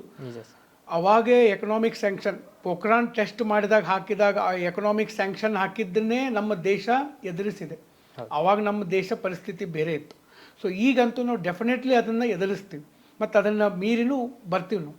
ಸೊ ಹೀಗಾಗಿ nothing worry about the American ಈ ಟ್ಯಾಕ್ಸೇಷನ್ ಇಶ್ಯೂಗೆಲ್ಲ. ಯಾವುದೇ ಲೀಡರ್ಶಿಪ್ ಇದ್ರೂ ಹೊರಗೆ ಬರ್ಬೋದು, ಏನು ಪ್ರಾಬ್ಲಮ್ ಇಲ್ಲ. ಮತ್ತು ಇನ್ನೊಂದೇನು, ಯಾರೇ ಪ್ರಧಾನಿ ಇರಲಿ, ಯಾರೇ ಅಧ್ಯಕ್ಷ ಇರಲಿ, ದೇಶ ಹೆಂಗಿದೆ ಅದರ ಮೇಲೆ ಡಿಪೆಂಡ್ ಇರ್ತದೆ. ಓಕೆ, ಈ ದೇಶದಾಗ ಬಾಗಿ ಯಂಗ್ ಜನ್ರೇಷನ್ ಇದೆ, ದೊಡ್ಡ ಮಾರ್ಕೆಟ್ ಇದೆ ಅಂತಂದರೆ ಮುಗೀತು, ದೇಶ ಹೊರಗಡೆ ಬರ್ತದೆ. ಬೇಕಾದಂಥ ಕಷ್ಟ ಬಂದರು, ಯಾವುದೇ ಕ್ರೈಸಿಸ್. ಈಗ ಜಪಾನಿಗೆ ಬರೋಕ್ಕಾಗಂಗಿಲ್ಲ. Japan has to obey the America. Japan ಅವ್ರನ್ನ ಕೇಳಬೇಕಾಗ, ಯಾಕಂದರೆ ಏಜ್ ಪಾಪ್ಯುಲೇಷನ್, ಸ್ವಂತ ಮಿಲ್ಟ್ರಿ ಇಲ್ಲ, ಬಹಳಷ್ಟು ಪ್ರಾಬ್ಲಮ್ಗಳದು. ಹಂಗೆ ನಮಗೆ ಯಾವುದೂ ಇಲ್ಲ. ಮತ್ತು ಇದ್ರ ಜೊತೆಗೆ ರಷ್ಯಾದಂಥ ಫ್ರಾನ್ಸು ಇವರೆಲ್ಲ ಸಪೋರ್ಟ್ ಕೂಡ ಇದೆ. ಸೊ ಹೀಗಾಗಿ we have to overcome those problems ನನಗೆ ಅನಿಸಿದಂಗೆ. S sir. ಆ್ಯಂಡ್ ಈಗ ಇತ್ತೀಚೆಗೆ ಇರಾನ್ ವಾರು ಮತ್ತು ಇಸ್ರೇಲು ಆ್ಯಂಡ್ ಪ್ಯಾಲೆಸ್ಟೈನ್ ವಾರು, ಈ ಥರ ವಾರ್ಗಳನ್ನು ನೋಡಿದಾಗ ಸರ್ ನಮ್ಗೆ Israel how it is strategically strong ಅಂತ ನಮ್ಗೆ ಅನಿಸುತ್ತೆ ಸರ್. ಯಾಕಂದರೆ ಅದೊಂದು ಸಣ್ಣ ರಾಷ್ಟ್ರ, ಆಲ್ಮೋಸ್ಟ್ ಅಲ್ಲಿ ಮಧ್ಯಪ್ರಾಚ್ಯಗಳು ಆ್ಯಂಡ್ ಇಸ್ಲಾಮಿಕ್ ಸ್ಟೇಟ್ಗಳ ಮಧ್ಯೆನೇ ಅದೊಂದು ಜೂಸ್ ಸ್ಟೇಟ್ ಆಗಿದೆ ಸರ್. ಅದು ಅವ್ರದ್ದು ಯಾವ ಥರ ಸ್ಟ್ರಾಟಜಿ ಇದೆ ಅಂತ ಅನ್ಸುತ್ತೆ ಸರ್ ನಮಗೆ? ಆಲ್ಮೋಸ್ಟ್ ಅಂತಂದರೆ ಈಗ ಹೆಂಗಂತಂದರೆ ಅದು ಏನೋ ಅಂತಾರಲ್ಲ, ಉಗುಳಿ ರೋಗ ಬಂತು, ಹಾಡಿ ರಾಗ ಬಂತು ಅಂಥೇಳಿ, ಹಾಗೆ ಅವ್ರಿಗೆ ಸತತ ಹೋರಾಟ ಮಾಡಿ ಪಂಟ್ರಾಗ್ಬಿಟ್ಟಿದ್ದಾರೆ. ಈಗ ನಮಗೇನಾಗ್ತಾ ಇದೆ, ಯಾವಾಗಲೂ ಒಮ್ಮೆ ನಾವು ಶತ್ರುಗಳನ್ನು ಫೇಸ್ ಮಾಡಿದಾಗ ಮನುಷ್ಯ ಹೆದರ್ತಾನೆ. ಪ್ರತಿದಿನವೂ ಶತ್ರುಗಳು ಬರ್ತಾ ಇದ್ದಾರೆ, ಪ್ರತಿದಿನ ಯುದ್ಧ ಆಗ್ತಾ ಇದೆ ಅಂತಂದರೆ ನಮಗದು ಕಾಮನ್ ಆಗಿಬಿಡ್ತದೆ. ನಾವು ಪ್ರೊಫೆಷ್ನಲ್ ಹೋರಾಟಗಾರರಾಗಿಬಿಡ್ತೀವಿ. ಅದಕ್ಕೆ ಉಳಿಪೆಟ್ಟು ಭಾಳ ಯಾವ ಪೆಟ್ಟು ತಿಂತೈತಲ್ಲ ಆ ಕಲ್ಲನ್ನೇ ಶಿಲೆ ಆಗೋದಂತ ಹೇಳ್ತಾರೆ. ಹಂಗೀಗ ಇಸ್ರೇಲ್ ತಪ್ಪು ಸರಿನಾ ಹೇಳ್ತಾ ಇಲ್ಲ, ಇಸ್ರೇಲ್ ಸುತ್ತಮುತ್ತ ಎಲ್ಲ ಇಸ್ಲಾಮಿಕ್ ಸ್ಟೇಟ್ಸ್, ಎಲ್ಲ ಇಸ್ಲಾಂ ರಾಷ್ಟ್ರಗಳು. ಅದರೊಳಗಡೆ ಲೆಬನನ್ ಇರ್ಬೋದು, ಸಿರಿಯಾ ಇರ್ಬೋದು, ಜಾರ್ಡನ್ ಇರ್ಬೋದು, ಈಜಿಪ್ಟ್ ಇರ್ಬೋದು, ಇದು ಪ್ಯಾಲೆಸ್ಟೀನ್ ಇರ್ಬೋದು, ಹಮಾಸ್ ಇರ್ಬೋದು, ಎಲ್ಲರೂ ಮುಸ್ಲಿಂ ರಾಷ್ಟ್ರಗಳು. ಒಬ್ಬರಿಲ್ಲ ಒಬ್ರು ಅಟ್ಯಾಕ್ ಮಾಡೋರು, ಇವರು ಅಟ್ಯಾಕ್ ಮಾಡೋರು, ಇದು 70 ವರ್ಷದಿಂದ ಇದನ್ನ ಮಾಡಿದರು. ಹೀಗಾಗಿ ಏನಾಗೈತಪ್ಪ ಅಂದರೆ 70 ವರ್ಷದಾಗ ಅವ್ರು ಪಳಗಿಬಿಟ್ಟಿದ್ದಾರೆ, ಎಲ್ಲದಕ್ಕೂ ಪಳಗಿಬಿಟ್ಟಿದ್ದಾರೆ, ಸ್ಟ್ರಾಂಗ್ ಆಗಿಬಿಟ್ಟಿದ್ದಾರೆ. ನಮ್ಮ ಸುತ್ತಮುತ್ತ ಎನಿಮಿಗಳು ಭಾಳ ಇದ್ರು ಅಂತಂದರೆ ನಾವು ಬೆಳೆಯೋಕ್ಕೆ ಬೆಸ್ಟ್ ಅವಕಾಶ. ಎನಿಮಿಗಳು ಇಲ್ಲ ಅಂತಂದರೆ ಬೆಳೆಯೋಕ್ಕಾಗಂಗಿಲ್ಲ. ಈಗ ಈಗ ನಾವು ನಮ್ಮ ದೇಶ ಭಾರತದಲ್ಲಿ ಇಂಡಿಯನ್ ನೇವಿ ಇದೆ, ಹೌದಾ? ನಮ್ಮ ಇಂಡಿಯನ್ ನೇವಿ ಇದೆ, ಏರ್ಫೋರ್ಸ್ ಇದೆ, ಇಂಡಿಯನ್ ಆರ್ಮಿ ಇದೆ, ನೌಕಾಪಡೆ ಇದೆ ನಮ್ಮದು. ಅಂದರೆ ನಮ್ಮ INS ವಿಕ್ರಾಂತ್, INS ವಿರಾಟ್, ಇವೆಲ್ಲ ದೊಡ್ಡ ದೊಡ್ಡ ಏನಿದಾವ ಯುದ್ಧ ವಾಹಕ ನೌಕೆಗಳಿದಾವೆ. ಇದು ನೇಪಾಳ ಕಡೆ ಇಲ್ಲ, ಓಕೆ, ಭೂತಾನ್ ಕಡೆ ಇಲ್ಲ, ಅಫ್ಘಾನಿಸ್ತಾನ್ ಕಡೆ ಇಲ್ಲ, ಮಂಗೋಲಿಯಾ ಕಡೆ ಇಲ್ಲ. ಯಾಕಿಲ್ಲ? ಅವ್ರಿಗೆ ಸಮುದ್ರನೇ ಇಲ್ಲ. ಸಮುದ್ರ ಇದ್ದಾಗ ಬೇರೆ ಕಡೆಯಿಂದ ಯಾವನಾದರೂ ಬಂದು ಅಟ್ಯಾಕ್ ಮಾಡ್ತಾನೆ. ಅವ್ನು ಬರಬಾರ್ದಂತ ನಾವೇನು ಮಾಡ್ತೀವಿ, ಇಂಥ ಹಡಗುಗಳನ್ನು ಮಾಡ್ತೀವಿ. ಸಮುದ್ರನ ಇಲ್ಲ ಅಂದರೆ ಅಟ್ಯಾಕ್ ಮಾಡೋಕ್ಕೆ ಯಾರೂ ಬರೋಂಗಿಲ್ಲ. ಅದು ಬರಂಗೇ ಇಲ್ಲ ಅಂತಂದರೆ ನೌಕಾಪಡೆ ಎದಕ್ಕೆ ಮಾಡಬೇಕು? ಹೌದು, ನೇವಿ ಯೂಸ್ ಏನಿದೆ. ಸೊ ಇದನ್ನು ನಾನು ಹೇಳೋದು ಅಂದರೆ ಕೆಲವು ನಮಗೆ ಇಂಥವು ಏನು ಇರ್ತಾವಲ್ಲ, ನಮಗೆ ಅಟ್ಯಾಕ್ ಮಾಡೋರು ಇದ್ದಾಗಲೇ ನಾವು ಬೆಳೆಯೋಕ್ಕೆ ಸಾಧ್ಯ ಆಗೋದು. That is very important. Yes sir. And ಹಾಗೆ sir, and Indian economic related ಮಾತಾಡ್ತಿದ್ದೇವಲ್ಲ ಸರ್, ಈಗ ಇಂಡಿಯನ್ ಎಕನಾಮಿಕ್ ರಿಲೇಟೆಡ್ ಬಂದಾಗ ಆಲ್ಮೋಸ್ಟ್ ಆಲ್ ನಮ್ಮದು ಈ ಬ್ಯಾಲೆನ್ಸ್ ಆಫ್ ಟ್ರೇಡ್ ಅಂತ ಆಗಿರ್ಬೋದು, ಬ್ಯಾಲೆನ್ಸ್ ಆಫ್ ಪೇಮೆಂಟ್ ಆಗಿರ್ಬೋದು, ಆಲ್ಮೋಸ್ಟ್ ಆಲ್ ನಮ್ಮದು ನೆಗೆಟಿವಲ್ಲೇ ಇದೆ ಸರ್. ನಾವು ಇನ್ನೂ ಆ ಥರ ಈ ಥರ ಬಂದಾಗ ಚೀನಾದು ಬ್ಯಾಲೆನ್ಸ್ ಆಫ್ ಪೇಮೆಂಟ್ ಇರ್ಬೋದು, ಟ್ರೇಡ್ ಇರ್ಬೋದು ಸರ್, ಅವ್ರದ್ದು ಆಲ್ಮೋಸ್ಟ್ ಆಲ್ ಪಾಸಿಟಿವಲ್ಲೇ ಇದೆ ಸರ್ ಅವರು. ಆ್ಯಂಡ್ ಆಲ್ಮೋಸ್ಟ್ ಆಲ್ ಅವ್ರ ಸುತ್ತಮುತ್ತ ಕಂಟ್ರಿಗಳ ಜೊತೆ ಅವ್ರು ಯಾವಾಗಲೂ ಡೆಪ್ಟ್ ಟ್ರ್ಯಾಪ್ ಅನ್ನೋ ಒಂದು ವರ್ಡ್ ತುಂಬ ಫೇಮಸ್ ಆಗ್ತಾ ಇದೆ ಸರ್. ಅದು ಆಲ್ಮೋಸ್ಟ್ ಆಲ್ ಈ ಸೌತ್ ಈಸ್ಟ್ ಏಷ್ಯಾ ಏನಿದೆ ಅಲ್ಲ sir, south Asia, south East Asia, ಈ ಕಡೆ ಎಲ್ಲ ಅವರು ತಮ್ಮ ಪ್ರಭಾವನ್ನೇ ಜಾಸ್ತಿ ಮಾಡ್ತಾ ಇದೆ ಸರ್. ಚೀನಾ ತನ್ನ ಪ್ರಭಾವನ ಹೆಚ್ಚಿಸ್ಕೊಳ್ತಾ ಇದೆ. ಇಂಡಿಯಾ ತನ್ನ ಪ್ರಭಾವವನ್ನು ಇಲ್ಲಿ ಕಡಿಮೆ ಮಾಡ್ಕೊಳ್ತಾ ಇದೆಯಾ ಅಥವಾ ಜಾಸ್ತಿ ಮಾಡ್ಕೊಳ್ತಾ ಇದೆಯಾ? ಯಾವ ಚೀನಾ ಜೋಡಿ ಅವು ಯಾವ ಥರ ಈ ಟ್ರೇಡ್ ರಿಲೇಟೆಡ್ ವಾರ್ನ ಹೆಚ್ಚಿಸ್ಕೋಬಹುದು ಅಂತ? ಓಕೆ, ಈಗ ಟ್ರೇಡ್ ನಮ್ಮಲ್ಲಿ ಯಾವಾಗಿದ್ರೂ ಸ್ವಲ್ಪ ಡೆಫಿಸಿಟ್ ಇರ್ತದೆ. ಹೌದು ನಮ್ಮದು, ಯಾಕಂದರೆ India is a developing country, ಅಭಿವೃದ್ಧಿ ಹೊಂದುತ್ತಿರುವ ರಾಷ್ಟ್ರ ನಮ್ಮದು. ನಾವು ಇನ್ನೂ ಅಭಿವೃದ್ಧಿ ಆಗಬೇಕು ಅಂತಂದರೆ ನಮಗೆ ಟೆಕ್ನಾಲಜಿ ಬೇಕು. ಟೆಕ್ನಾಲಜಿ ಯಾರು ಕೊಡಬೇಕು? ಆಫ್ರಿಕಾ ಕೊಡೋಕ್ಕಾಗಂಗಿಲ್ಲ, ಅಮೆರಿಕಾನೇ ಕೊಡಬೇಕು, ಅಥವಾ ಯುರೋಪಿಯನ್ ಕಂಟ್ರೀಸ್ ಕೊಡಬೇಕು. ಮತ್ತು ನಮಗೆ ಒಳ್ಳೊಳ್ಳೆ ಪ್ರಾಡಕ್ಟ್ಗಳು ಬೇಕು. ಆ ಪ್ರಾಡಕ್ಟ್ಗಳು ಬೇಕಂದರೆ ನಾವು ಬೇರೆ ದೇಶದಿಂದನೇ ತರಬೇಕು. ಓಕೆ, ನಮ್ಮ ಬೇರೆ ದೇಶದಿಂದ ತೊಗೊಂಬಂದು ನಮ್ಮ ಇಕಾನಮಿ ಬೆಳೆಯೋದಕ್ಕೆ ಶುರು ಆಯಿತು ಅಂತಂದರೆ ಅವಾಗ ನಮ್ಮಲ್ಲೂ ಪ್ರೊಡಕ್ಷನ್ ಜಾಸ್ತಿ ಆಕೈತಿ. ನಮ್ಮಲ್ಲಿ ಪ್ರೊಡಕ್ಷನ್ ಜಾಸ್ತಿ ಆಗಕತ್ತು ಅಂದರೆ ವರ್ಲ್ಡ್ ಎಲ್ಲ ಮಾರ್ಕೆಟ್ ಜೊತೆಗೆ ಕಾಂಪೀಟ್ ಮಾಡ್ತಾರೆ, ನಮ್ಮ ಪ್ರಾಡಕ್ಟ್ಗಳು ಹೊರಗಡೆ ಹೋಗೋದಕ್ಕೆ ಶುರುವಾಗ್ತವೆ. ಸೊ ನಾವು India is in that stage. ನಮ್ಮ ದೇಶ ಆ ಸ್ಟೇಜಲ್ಲಿದೆ. ಹೋಗ್ತಾ ಹೋಗ್ತಾ ಈಗ ನಮ್ಮ ಪ್ರಾಡಕ್ಟ್ಗಳಿಗೆ ಬೇರೆ ದೇಶದಲ್ಲಿ ವ್ಯಾಲ್ಯೂ ಬರ್ತಾ ಇದೆ. ಫಾರ್ ಎಕ್ಸಾಂಪಲ್, ಈಗ ಬೆಂಗಳೂರಿಂದ ನಮ್ಮ IT ಎಕ್ಸ್ಪೋರ್ಟ್ ಆಗ್ತಾಯಿದೆ, ಹೈಯೆಸ್ಟ್ ಎಕ್ಸ್ಪೋರ್ಟ್ ಆಗ್ತಾಯಿದೆ. ಓಕೆ, ಇನ್ನೂ ಗೂಡ್ಸ್ಗಳು ಬರಬೇಕು, ಬಟ್ ಈಗ ಬರ್ತಾ ಇದ್ದಾವೆ. ಸೊ ಆದರೆ ಚೈನಾದಲ್ಲಿ ಏನಾಗಿದೆ ಅಂತಂದರೆ ಅವ್ರು ಎಲ್ಲ ಸ್ವಂತ ಮಾಡ್ಕೋತಾರೆ. ಈಗ ನಾವು ನಮ್ಮಲ್ಲಿ ಚೈನಾದಲ್ಲಿ ಏನು ಎಂಟರ್ಟೈನ್ಮೆಂಟ್ ಇಲ್ಲ ಅಂತೀವಿ. ಚೈನಾದಲ್ಲಿ ಟಿಕ್ಟಾಕು, ಆಮೇಲೆ ಅವರಲ್ಲಿ ಫೇಸ್ಬುಕ್ ಇಲ್ಲ, ಇನ್ಸ್ಟಾಗ್ರಾಮ್ ಇಲ್ಲ. ಆದರೆ ಫೇಸ್ಬುಕ್, ಇನ್ಸ್ಟಾಗ್ರಾಮ್ ಬದಲಿ ಇಂಥವೇ ನೂರಾರು ಆ್ಯಪ್ಗಳಿದಾವೆ. ಅಂದರೆ ಅವ್ರಿಗೆ ಎಂಟರ್ಟೈನ್ಮೆಂಟ್ ಕಡಿಮೆನೇ ಇಲ್ಲ, ಎಲ್ಲ ಅವರು ಆ್ಯಪ್ಗಳು.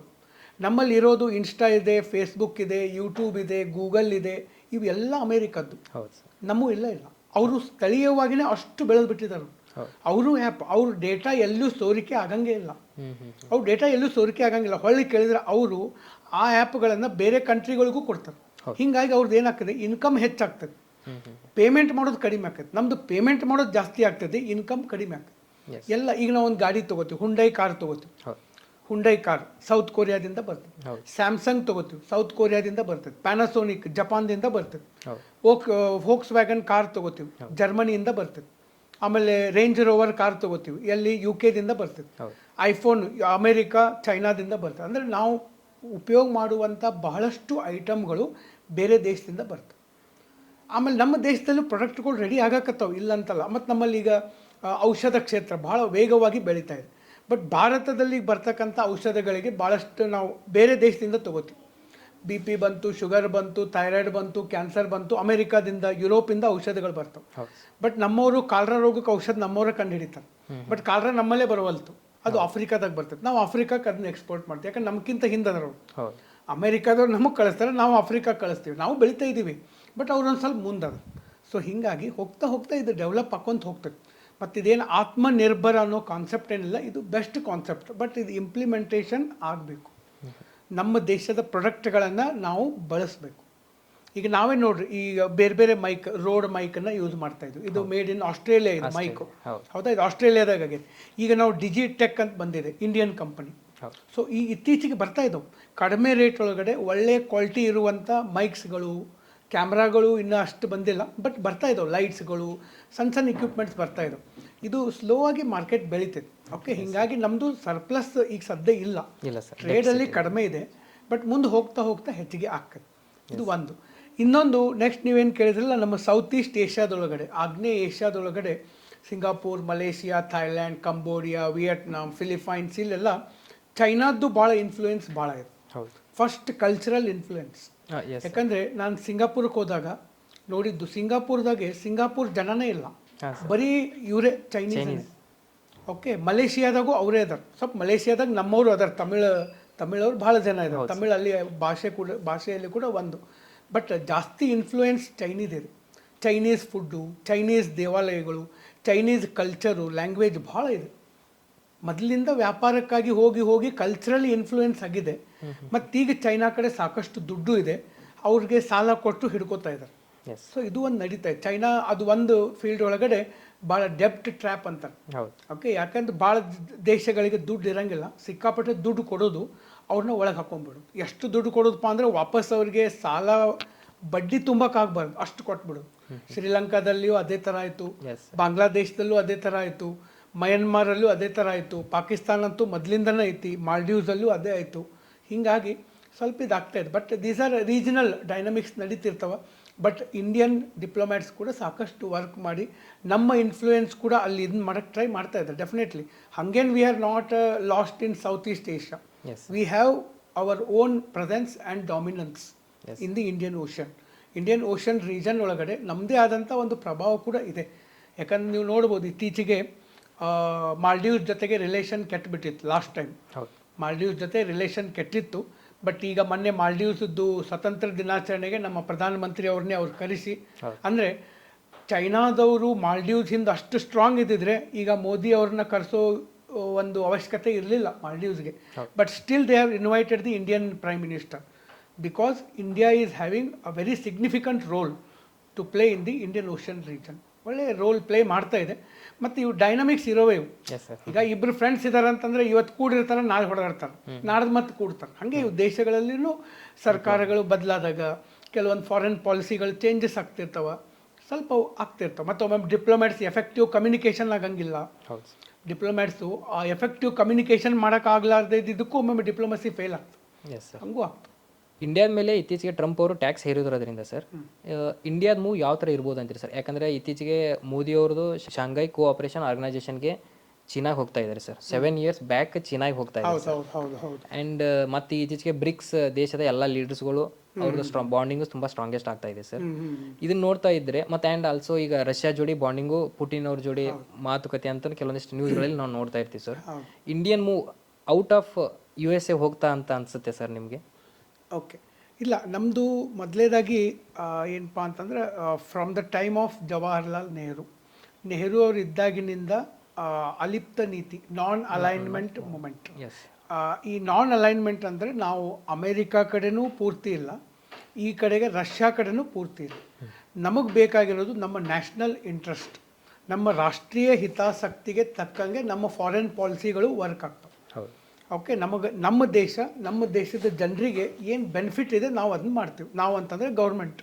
ಇದು ಒಂದು ಧ್ಯೇಯವನ್ನು ಇಟ್ಕೊಂಡು ಬಂದಿದ್ದಾರೆ. ಈ ಕಳೆದ 75-80 ವರ್ಷದ ಇತಿಹಾಸದೊಳಗಡೆ ದೇಶದಲ್ಲಿ ಭಾಳಷ್ಟು ಸರಿ ಅಮೇರಿಕಾ ಜೊತೆ ಇಂಥ ವಾತಾವರಣಗಳು ಬಂದಿದ್ದವು. ಪೋಖ್ರಾನ್ ಟೆಸ್ಟ್ ಮಾಡಿದಾಗ ಅಮೇರಿಕಾ ಜೊತೆ ನಮ್ಮ ವೈರತ್ವ ಬೆಳೆದಿತ್ತು. ಆಮೇಲೆ ಅವ್ರು ಮತ್ತೆ ಸ್ನೇಹ ಆದರು. ಇವು ಹಾಕ್ಕೊಂತಾನೆ ಅದು ರೆಸಿಪ್ರೋಕಲ್ ರಿಲೇಷನ್ಶಿಪ್. ಒಮ್ಮೊಮ್ಮೆ ಅವ್ರಿಗೆ ನಮ್ಮ ಮೇಲೆ ಸಿಟ್ಟು ಬರ್ತೈತಿ, ನಮಗೆ ಅವ್ರ ಮೇಲೆ ಸಿಟ್ಟು ಬರ್ತೈತಿ. ಇವು ಹಾಕ್ಕೊಂತಾನೆ ಬಂದಿದ್ದವು ಮತ್ತು ಇವು ಇರಲೇಬೇಕು. ಸೊ ಹಾಗಾಗಿ ಈ ಟೈಮ್ ಒಳಗಡೆ ಈಗ ನಮ್ಮ ಮೇಲೆ ಅವರು ಟ್ಯಾರಿಫ್ ಹಾಕಿದ್ದಾರೆ. ಟ್ಯಾರಿಫ್ ಹಾಕಿರೋದ್ರಿಂದ ಈಗ ನರೇಂದ್ರ ಮೋದಿಯವ್ರು ಹೇಳಿದ್ದಾರೆ, ನಾವು ಇದಕ್ಕೆ ಸಿದ್ಧ ಅದೀವಿ ಅಂತಂದ್ರೇನು, ಅದಕ್ಕೆ ನಾವು ಒಂದು ಸೊಲ್ಯೂಷನ್ ತೆಗೆದುಕೊಳ್ತಾ ಇದ್ವಿ. ನಾವು ಇದೊಂದು ಅವಕಾಶ ಅಂತ ತಿಳ್ಕೊಂಡು ರಷ್ಯಾದ ಜೊತೆಗೆ ನಾವು ಕಚ್ಚಾ ತೈಲವನ್ನು ತರ್ತಾ ಇದ್ವಿ. ಇನ್ನೂ ಹೆಚ್ಚಿನ ಕಚ್ಚಾ ತೈಲ ನಾವು ತೊಗೊಂಬರ್ತೀವಿ. ಈ ರಷ್ಯಾದವರು ಸಿಕ್ಕಾಪಟ್ಟೆ ಕಚ್ಚಾ ತೈಲ ಇದೆ, ಅವ್ರು ಖಾಲಿ ಕುಂತಾರೆ. ಯಾಕಪ್ಪ ಅಂತಂದರೆ ತೊಗೊಳ್ಳೋರಿಲ್ಲ. ಇರಾನ್ದಾಗೂ ಕಚ್ಚಾ ತೈಲ ಐತಿ, ಅವ್ರ ಮೇಲೂ ಆರ್ಥಿಕ ದಿಗ್ಬಂಧನ ಹಾಕಿದ್ದಾರೆ. ಹೌದು. ಈ ಹಿಂಗಿರೋದ್ರಿಂದ ಅವರಿಬ್ಬರ ಕಡೆಯಿಂದ ಕಚ್ಚಾ ತೈಲ ನಮಗೆ ಕಡಿಮೆ ರೇಟಲ್ಲಿ ಸಿಗ್ತದೆ, ನಾವು ತೊಗೊಂಬರ್ತೀವಿ. ನಮ್ಮಲ್ಲಿ ದಿವ್ಸಕ್ಕೆ ಗಾಡಿಗಳು ಹೆಚ್ಚಾಗತ್ತವ, ಪೆಟ್ರೋಲ್ ಡೀಸೆಲ್ ಡಿಮ್ಯಾಂಡ್ ಹೆಚ್ಚಾಗತ್ತೈತಿ, ಫ್ಯಾಕ್ಟ್ರಿಗಳು ಹೆಚ್ಚಾಗತ್ತವ, ನಮಗೆ ಬೇಕು ಆಯಿಲ್ ಅಂತೂ ನಮಗೆ ಬೇಕು.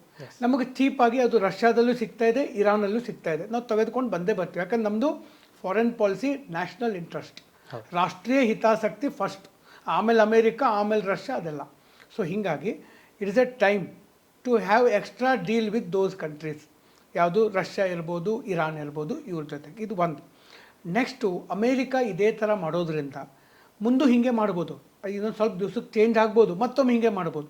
ಮತ್ತೀಗ ಅಮೇರಿಕಾದವ್ರು ಹಿಂಗೆ ಮಾಡಿದಾಗ ನಾವು ಅಮೇರಿಕಾ ವಿರುದ್ಧಿಗೇನು ಹೇಳ್ತಾ ಇಲ್ಲ, ನಾವು ಬೇರೆ ದಾರಿ ಹುಡುಕ್ತಾ ಇದೀವಿ, ಅವ್ರಿಗೆ ಅಪೋಸ್ ಮಾಡ್ತಾ ಇಲ್ಲ. ಯಾಕೆ? ಡಾಲರ್ ಭಾಳ ಡಾಮಿನೆನ್ಸ್ ಇದೆ ವರ್ಲ್ಡ್ ಒಳಗಡೆ. ಡಾಲರು ಸಿಕ್ಕಾಪಟ್ಟೆ ಯೂನಿವರ್ಸಲ್ ಕರೆನ್ಸಿ ಅದು.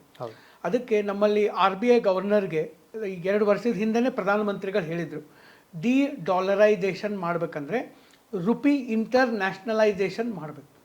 ಈಗ ನಾವು ರಷ್ಯಾದಿಂದ ಏನಾದ್ರು ತರಬೇಕಾದ್ರೆ ನಾವು ಅವರಿಗೆ ಡಾಲರ್ ಕೊಡ್ತೀವಿ, ಇನ್ನು ಮೇಲೆ ಡಾಲರ್ ಬದಲಿ ನಾವು ಅವ್ರಿಗೆ ರೂಪಾಯಿ ಕೊಡೋನು, ಅವ್ರ ಕರೆನ್ಸಿ, ನಮ್ಮ ಲೋಕಲ್ ಕರೆನ್ಸಿ ಒಳಗಡೆ ವ್ಯವಹಾರ ಮಾಡೋದು.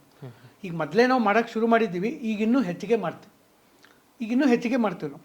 ಇದಲ್ಲದೆ ನೀವು ಈಗ ಹೇಳಿದ್ರಿ ಶಂಘಾಯ್ ಕೋಆಪರೇಷನ್ ಆರ್ಗನೈಸೇಷನ್ಗೆ ಆ ಒಂದು ಮೀಟಿಂಗಿಗೆ ನರೇಂದ್ರ ಮೋದಿಯವರು 7 ವರ್ಷದ ಮೇಲೆ ಚೈನಾಗೆ ಹೋಗ್ತಾ ಇದ್ದಾರಂತೆ. ಚೈನಾ ಕೂಡ ಈಗ ಇಂಡಿಯಾಗೆ ಸಪೋರ್ಟ್ ಮಾಡಿದೆ. ಬೋತ್ ಆರ್ ಎಮರ್ಜಿಂಗ್ ಇಕಾನಮೀಸ್, ಭಾಳ ವೇಗವಾಗಿ ಎರಡೂ ಎಕಾನಮೀಸ್ಗಳು ಬೆಳೀತಾ ಇದ್ದಾವೆ. ಸೊ ಹೀಗಾಗಿ ಎರಡೂ ಸೇರ್ಕೊಳ್ಳೋದ್ರಿಂದ, ಅದರಾಗ ರಷ್ಯಾನೂ ಬರೋದ್ರಿಂದ ಇನ್ನೂ ಒಂದು, ಯಾಕಂದ್ರೆ ಒಬ್ಬರು ಮಾಡೋಕ್ಕಿಂತ 3 ಜನ ಕೂಡಿದ್ರೆ ಇನ್ನೂ ಏನಾಗ್ತೈತಿ effectiveness, sinking of energy, synergy ಅಂತ ಕರಿತೀವಿ. ಸೊ ಅದು ಆಗ್ತೈತಿ. ಮತ್ತು ನೆಕ್ಸ್ಟು ಬ್ರಿಕ್ಸ್ ರಾಷ್ಟ್ರಗಳೆಲ್ಲ ಒಂದಾಗ್ತಾಯಿದೆ.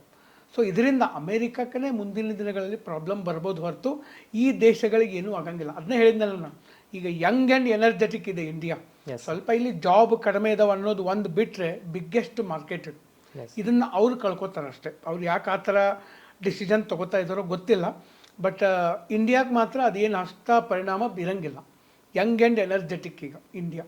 ಸೊ ಹಿಂಗಾಗಿ ಇನ್ನು ನಾಳೆ ರಷ್ಯಾದ ಮೇಲೆ ಪರಿಣಾಮ ಬೀರ್ಬೋದು, ಬಟ್ ಇಂಡಿಯಾದ ಮೇಲಂತೂ ಪರಿಣಾಮ ಬೀರಂಗಿಲ್ಲ. ಮತ್ತು ನಿಮಗೆ ಇನ್ನೊಂದು ಗೊತ್ತಿರ್ಬೋದು, ಯಾವುದೇ ದೇಶದ ಮೇಲೆ ಆರ್ಥಿಕ ದಿಗ್ಬಂಧನ ಹಾಕಿದ್ರೆ ಆ ದೇಶದ ಅರ್ಥವ್ಯವಸ್ಥೆ ದಿವಾಳಿ ಎದ್ದು ಹೋಗ್ತದೆ, ಅಮೇರಿಕಾದವ್ರು ಹಾಕಿದ್ರು. ಬಟ್ ಈಗ ರಷ್ಯಾದ ಮೇಲೆ ಅವ್ರು ಆರ್ಥಿಕ ದಿಗ್ಬಂಧನ ಹಾಕಿ 3 ವರ್ಷ ಆಗಕ್ಕೆ ಬಂತು. ರಷ್ಯಾ ಏನಾಗಿದೆ? ಏನೂ ಇಲ್ಲ. ಇನ್ನೂ ಉಕ್ರೇನ್ ಜೊತೆ ಹೊಡಕಾಗ್ತಾರೆ, ಮತ್ತು ಇನ್ನೂ ರಷ್ಯನ್ ಇಕಾನಮಿ ಡೌನ್ ಆಗಿಲ್ಲ. ಸೊ ಮತ್ತು ರಷ್ಯನ್ ಎಕಾನಮಿನೇ ಡೌನ್ ಆಗಿಲ್ಲ, ಮತ್ತು ಇಂಡಿಯಾದ ಹೆಂಗೆ ಡೌನ್ ಆಗ್ತದೆ? ಸಾಧ್ಯನೇ ಇಲ್ಲ. ಸೊ ಅದಕ್ಕಾಗಿ ಎಲ್ಲ ಒಂದು ಈ ಇಂಟರ್ನ್ಯಾಷನಲ್ ಫೋರಮ್ಗಳನ್ನು ಬಳಸ್ಕೊಂಡು ಇಂಡಿಯಾ ಬಹಳ ಡಿಪ್ಲೊಮ್ಯಾಟಿಕಲಿ ಒಳ್ಳೆ ಮೂವ್ ಮಾಡ್ತಾ ಇದೆ. ಸೊ ಡೆಫಿನೆಟ್ಲಿ ಇಂಡಿಯಾಗನೇ ಇದರಲ್ಲಿ ಸಕ್ಸಸ್ ಸಿಗೋದು, ಅದರೊಳಗಡೆ 2 ಮಾತಿಲ್ಲ.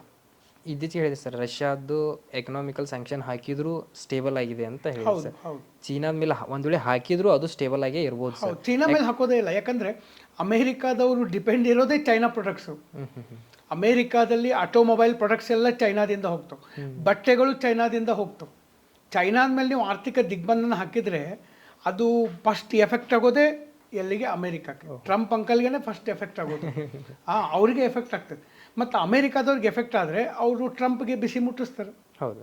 ಸೊ ಡೆಫಿನೆಟ್ಲಿ ಅವ್ರು ಡಿಪೆಂಡ್ ಇರೋದೇ ಅವ್ರ ಮೇಲೆ. ಅಮೇರಿಕಾದವ್ರು ಅಗದಿ ಸುಪೀರಿಯರ್ ಜಾಬ್ ಅಷ್ಟೇ ಮಾಡೋದು, ಉಳಿದಿದ್ದ ಜಾಬ್ ಎಲ್ಲ ಚೈನಾದವರೇ ಮಾಡ್ತಾರೆ.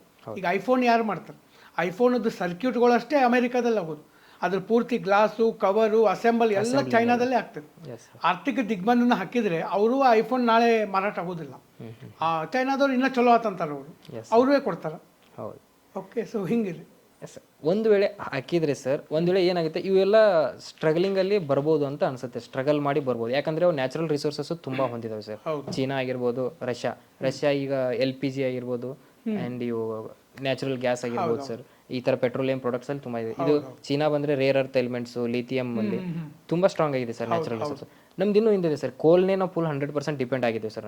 ಕೋಲ್ ಮೇಲೆ ಆಗಿರ್ಬೋದು, ರೇರ್ ಅರ್ತ್ ಎಲಿಮೆಂಟ್ಸ್ ಆಗಿರ್ಬೋದು, ಲಿಥಿಯಂ ಆಗಿರ್ಬೋದು. ಈ ತರ ಇದ್ದಾಗಲೂ ಈ ತರ ಮೂವ್ ಆದಾಗ ಅಮೆರಿಕ ನಮ್ಮ ಮೇಲೆ ಈ ತರ ಸ್ಯಾಂಕ್ಷನ್ ಹಾಕೋ ಸಾಧ್ಯತೆ ಇದ್ರೆ ಸರ್ವೈವಲ್ ಆಗ್ಬೋದು ಅಂತೀರಾ ಸರ್? ಆಗ್ಬೋದು, ಏನು ಪ್ರಾಬ್ಲಮ್ ಇಲ್ಲ. Rare earth elements it's a part of the economy. I think it is the future of the economy. Future. ಆದರೆ ಅದನ್ನು ಬಿಟ್ಟು ನಮ್ಮಲ್ಲಿ ಸರ್ವಿಸ್ ಸೆಕ್ಟರ್ ಇದೆ, ಸಾಕಷ್ಟು ನ್ಯಾಚುರಲ್ ರಿಸೋರ್ಸಸ್ ಇದಾವೆ. ಮತ್ತು ನಮ್ಮದು ಇಂಡಿಯನ್ ಡಯಾಸ್ಪೋರಾ, ಬೇರೆ ದೇಶಕ್ಕೆ ಹೋಗಿ ಭಾಳ ಜನ ಹೋಗಿ ದುಡಿತಾರೆ, ಅವ್ರ ರೆಮಿಟೆನ್ಸಸ್ ಬರ್ತಾವೆ. ಹೀಗೆ ಸೋರ್ಸ್ ಆಫ್ ಇನ್ಕಮ್ ಕೂಡ ನಮ್ಮ ಕಂಟ್ರಿಗೆ ಜಾಸ್ತಿ ಇದೆ. ಈಗ ನೀವೇನು ಹೇಳಿದ್ರಲ್ಲ, ನಮ್ಮಲ್ಲಿ ರೇರ್ ಅರ್ತ್ ಎಲಿಮೆಂಟ್ಸ್ ಇದಾವೆ, ಬಟ್ ಅವ್ನು ಎಕ್ಸ್ಟ್ರಾಕ್ಟ್ ಮಾಡಿ ಅವನ್ನೆಲ್ಲ ನಾವು ಯುಟಿಲೈಸ್ ಮಾಡ್ಬೇಕಂದ್ರೆ ಸಾಕಷ್ಟು ಖರ್ಚು ಟೆಕ್ನಾಲಜಿ ಬೇಕು. ಎಸ್ ಅದು ಹೋಗ್ತಾ ಹೋಗ್ತಾ ಬರ್ತೈತೆ. ಬಟ್ ಅದನ್ನು ಬಿಟ್ಟರು ಇನ್ನೂ ಇಂಡಿಯಾಕ್ಕೆ ಸರ್ವೈವ್ ಆಗೋಕ್ಕೆ ಸಾಕಷ್ಟು ಅವಕಾಶಗಳಿದಾವೆ. ಮತ್ತು ರಷ್ಯಾ ಇದೆ ಬ್ಯಾಕಪ್ಪು. ಓಕೆ, ಮತ್ತು ಅಮೇರಿಕಕ್ಕೆ ಏನಾಗಿದೆ, ಈಗ ಅಮೇರಿಕಾಗೆ ಅಗ್ದಿ ಬೆಸ್ಟ್ ಬಲಗೈ ಬಂಟ ಅಂತಂದರೆ UK, European countries. But European ಕಂಟ್ರೀಸಲ್ಲಿ ಗ್ಯಾಸ್ ಸಪ್ಲೈ ಮಾಡೋದನ್ನೇ ರಷ್ಯಾ. ಹೌದು ಸರ್. ರಷ್ಯಾದವ್ರು ಗ್ಯಾಸ್ ಸಪ್ಲೈ ನಿಲ್ಲಿಸಿದ್ರು ಅಂತಂದರೆ ಕೋಲ್ಡಾಗಿ ನಡ್ಕೊಂಡು ಕುಂಡಿರ್ಬೇಕು ಅವ್ರು ಯುರೋಪದವ್ರು. ಹೀಗಾಗಿ ಮೇಲ್ನೋಟಕ್ಕೆ ಅವ್ರು ಅಮೇರಿಕಕ್ಕೆ ಹ್ಞೂ ಅಂತಾರ, ಒಳಗಡೆ ಮತ್ತೆ ರಷ್ಯಾನ ಹಿಡ್ಕೊಳ್ಬೇಕು. ಹೌದು. ಯಾಕಂದ್ರೆ ಅಲ್ಲಿ ಗ್ಯಾಸ್ ಸಪ್ಲೈ ಆಗೋದನ್ನೇ ರಷ್ಯಾದಿಂದ. ಹೌದು. ಸೊ ಹೀಗೆಲ್ಲ ಒಳಗಡೆ ಕನೆಕ್ಷನ್ಸ್ ಭಾಳ ಇದಾವೆ. Yes sir. ಓಕೆ, ಅವು ಮೇಲ್ನೋಟಕ್ಕೆ ಹೇಳಿದಂಗೆ ಆಗೋಂಗಿಲ್ಲ. ಯಾಕಂದ್ರೆ ಅವರು ನೂರಾರು ವರ್ಷಗಳಿಂದ ಗ್ಯಾಸ್ ಸಪ್ಲೈ ಆಗ್ತಾ ಇದೆ. ಒಮ್ಮೊಮ್ಮಿಗೆ ಅದನ್ನ ಬ್ರೇಕ್ ಮಾಡೋಕ್ಕೆ ಆಗಂಗೇ ಇಲ್ಲ. ಆ ಸಪ್ಲೈ ಚೈನನ್ನು ಬ್ರೇಕ್ ಮಾಡೋಕ್ಕೆ ಆಗಂಗೇ ಇಲ್ಲ. Whether it is Trump administration or anyone else administration, ಯಾರೇ ಇದ್ದರೂ ಇಮಿಡಿಯೇಟ್ ಬ್ರೇಕ್ ಮಾಡೋಕ್ಕೆ ಆಗೋದಿಲ್ಲ. ಸೊ ಆ ಚೈನ್ ಸಿಸ್ಟಮ್ ಕಂಟಿನ್ಯೂ ಆಗೇ ಆಗ್ತದೆ. S sir. ಆ್ಯಂಡ್ ನನ್ನ ಕೊನೆಯದಾಗಿ ಒಂದು ಕ್ವಶನ್ ಇದೆ ಸರ್ ನಿಮಗೆ. ಆ್ಯಂಡ್ ಇದು ಇತ್ತೀಚೆಗೆ ಈ ಜನ್ರೇಷನ್ ಜೆಡ್ ಅಂತ ಕರಿತೀವಿ, ಜೆಡ್ಡು ಅಲ್ಫಾ ಈ ಥರ ಬಂದಿದೆ. ಎಸ್ ಸರ್, ಜಂಜಿ ಅಂತ ಕರಿತೀವಿ ಸರ್ ನಾವು. ಇವ್ರ ಮೇಲೆ ನೀವು ಒಂದು ಸ್ಟೇಟಸ್ ಇಟ್ಟಿದ್ರಿ ಸರ್, ವಾಟ್ಸಪ್ ಸ್ಟೇಟಸ್ ಏನೋ ಪೋಸ್ಟ್ ಹಾಕಿದ್ರಿ ಸರ್, ನಾನು ಅದನ್ನೇ ನೋಡಿದ್ದೆ ಸರ್. ನಾನು ಇತ್ತೀಚೆಗೆ ಆ ಜಂಜಿಗಳ ಲೈಫ್ ಸ್ಟೈಲ್ ತುಂಬ ಲಕ್ಸುರಿಯಸ್ ಆಗ್ತಾ ಇರೋದ್ರಿಂದ ಈ ರಿಟೈರ್ಮೆಂಟ್ ಏಜು 45ಕ್ಕೆ ಬರುತ್ತೆ ಅನ್ನೋದು ಒಂದು ಕ್ವಶನ್ ನಾನು ಅಲ್ಲಿ ನೋಡಿದ್ದೆ ಸರ್. ಓಕೆ, ಅದನ್ನ ಎಕ್ಸ್ಪ್ಲೇನ್ ಮಾಡ್ಬೋದು. ಇತ್ತೀಚೆಗೆ ಮಹೇಶ್ ಅವ್ರು ಏನು ಕೇಳ್ತಾ ಇದ್ದಾರೆ ಅಂತಂದರೆ, ಇತ್ತೀಚೆಗೆ ಒಂದು ಹೊಸ ಕಾನ್ಸೆಪ್ಟ್ ಬಂದಿದೆ, ರಿಟೈರ್ಮೆಂಟ್ ಏಜ್. ನಮಗೇನಿದೆ ರಿಟೈರ್ಮೆಂಟ್ ಏಜ್ ಅಂತ ಅಂದ ತಕ್ಷಣ 60 ವರ್ಷಕ್ಕೆ ರಿಟೈರ್ಮೆಂಟು. ಸೆಂಟ್ರಲ್ ಗೌರ್ಮೆಂಟಲ್ಲಿ ಕೆಲವೊಂದು 65 ವರ್ಷ, ಈಗೆಲ್ಲ ಅರ್ಲಿ ರಿಟೈರ್ಮೆಂಟ್ ಬಂದಿದೆ. ಒಂದು ಕಾನ್ಸೆಪ್ಟ್ ಬರ್ತಾ ಇದೆ, 30 ವಯಸ್ಸಿಗೆ ಕೆಲವು ಜನ ರಿಟೈರ್ಮೆಂಟ್ ತೊಗೋತಾ ಇದ್ದಾರೆ. ಅಂದರೆ 20 ವರ್ಷಕ್ಕೆ ಒಂದು ಸ್ಟಾರ್ಟಪ್ ಮಾಡಿ ಸಾಕಷ್ಟು ದುಡ್ಡು ಮಾಡಿ 30 ವರ್ಷಕ್ಕಂದ್ರೆ ರಿಟೈರ್ಮೆಂಟ್ ತೊಗೋತಾರ ಅಂಥೇಳಿ ಬಂದಿದೆ.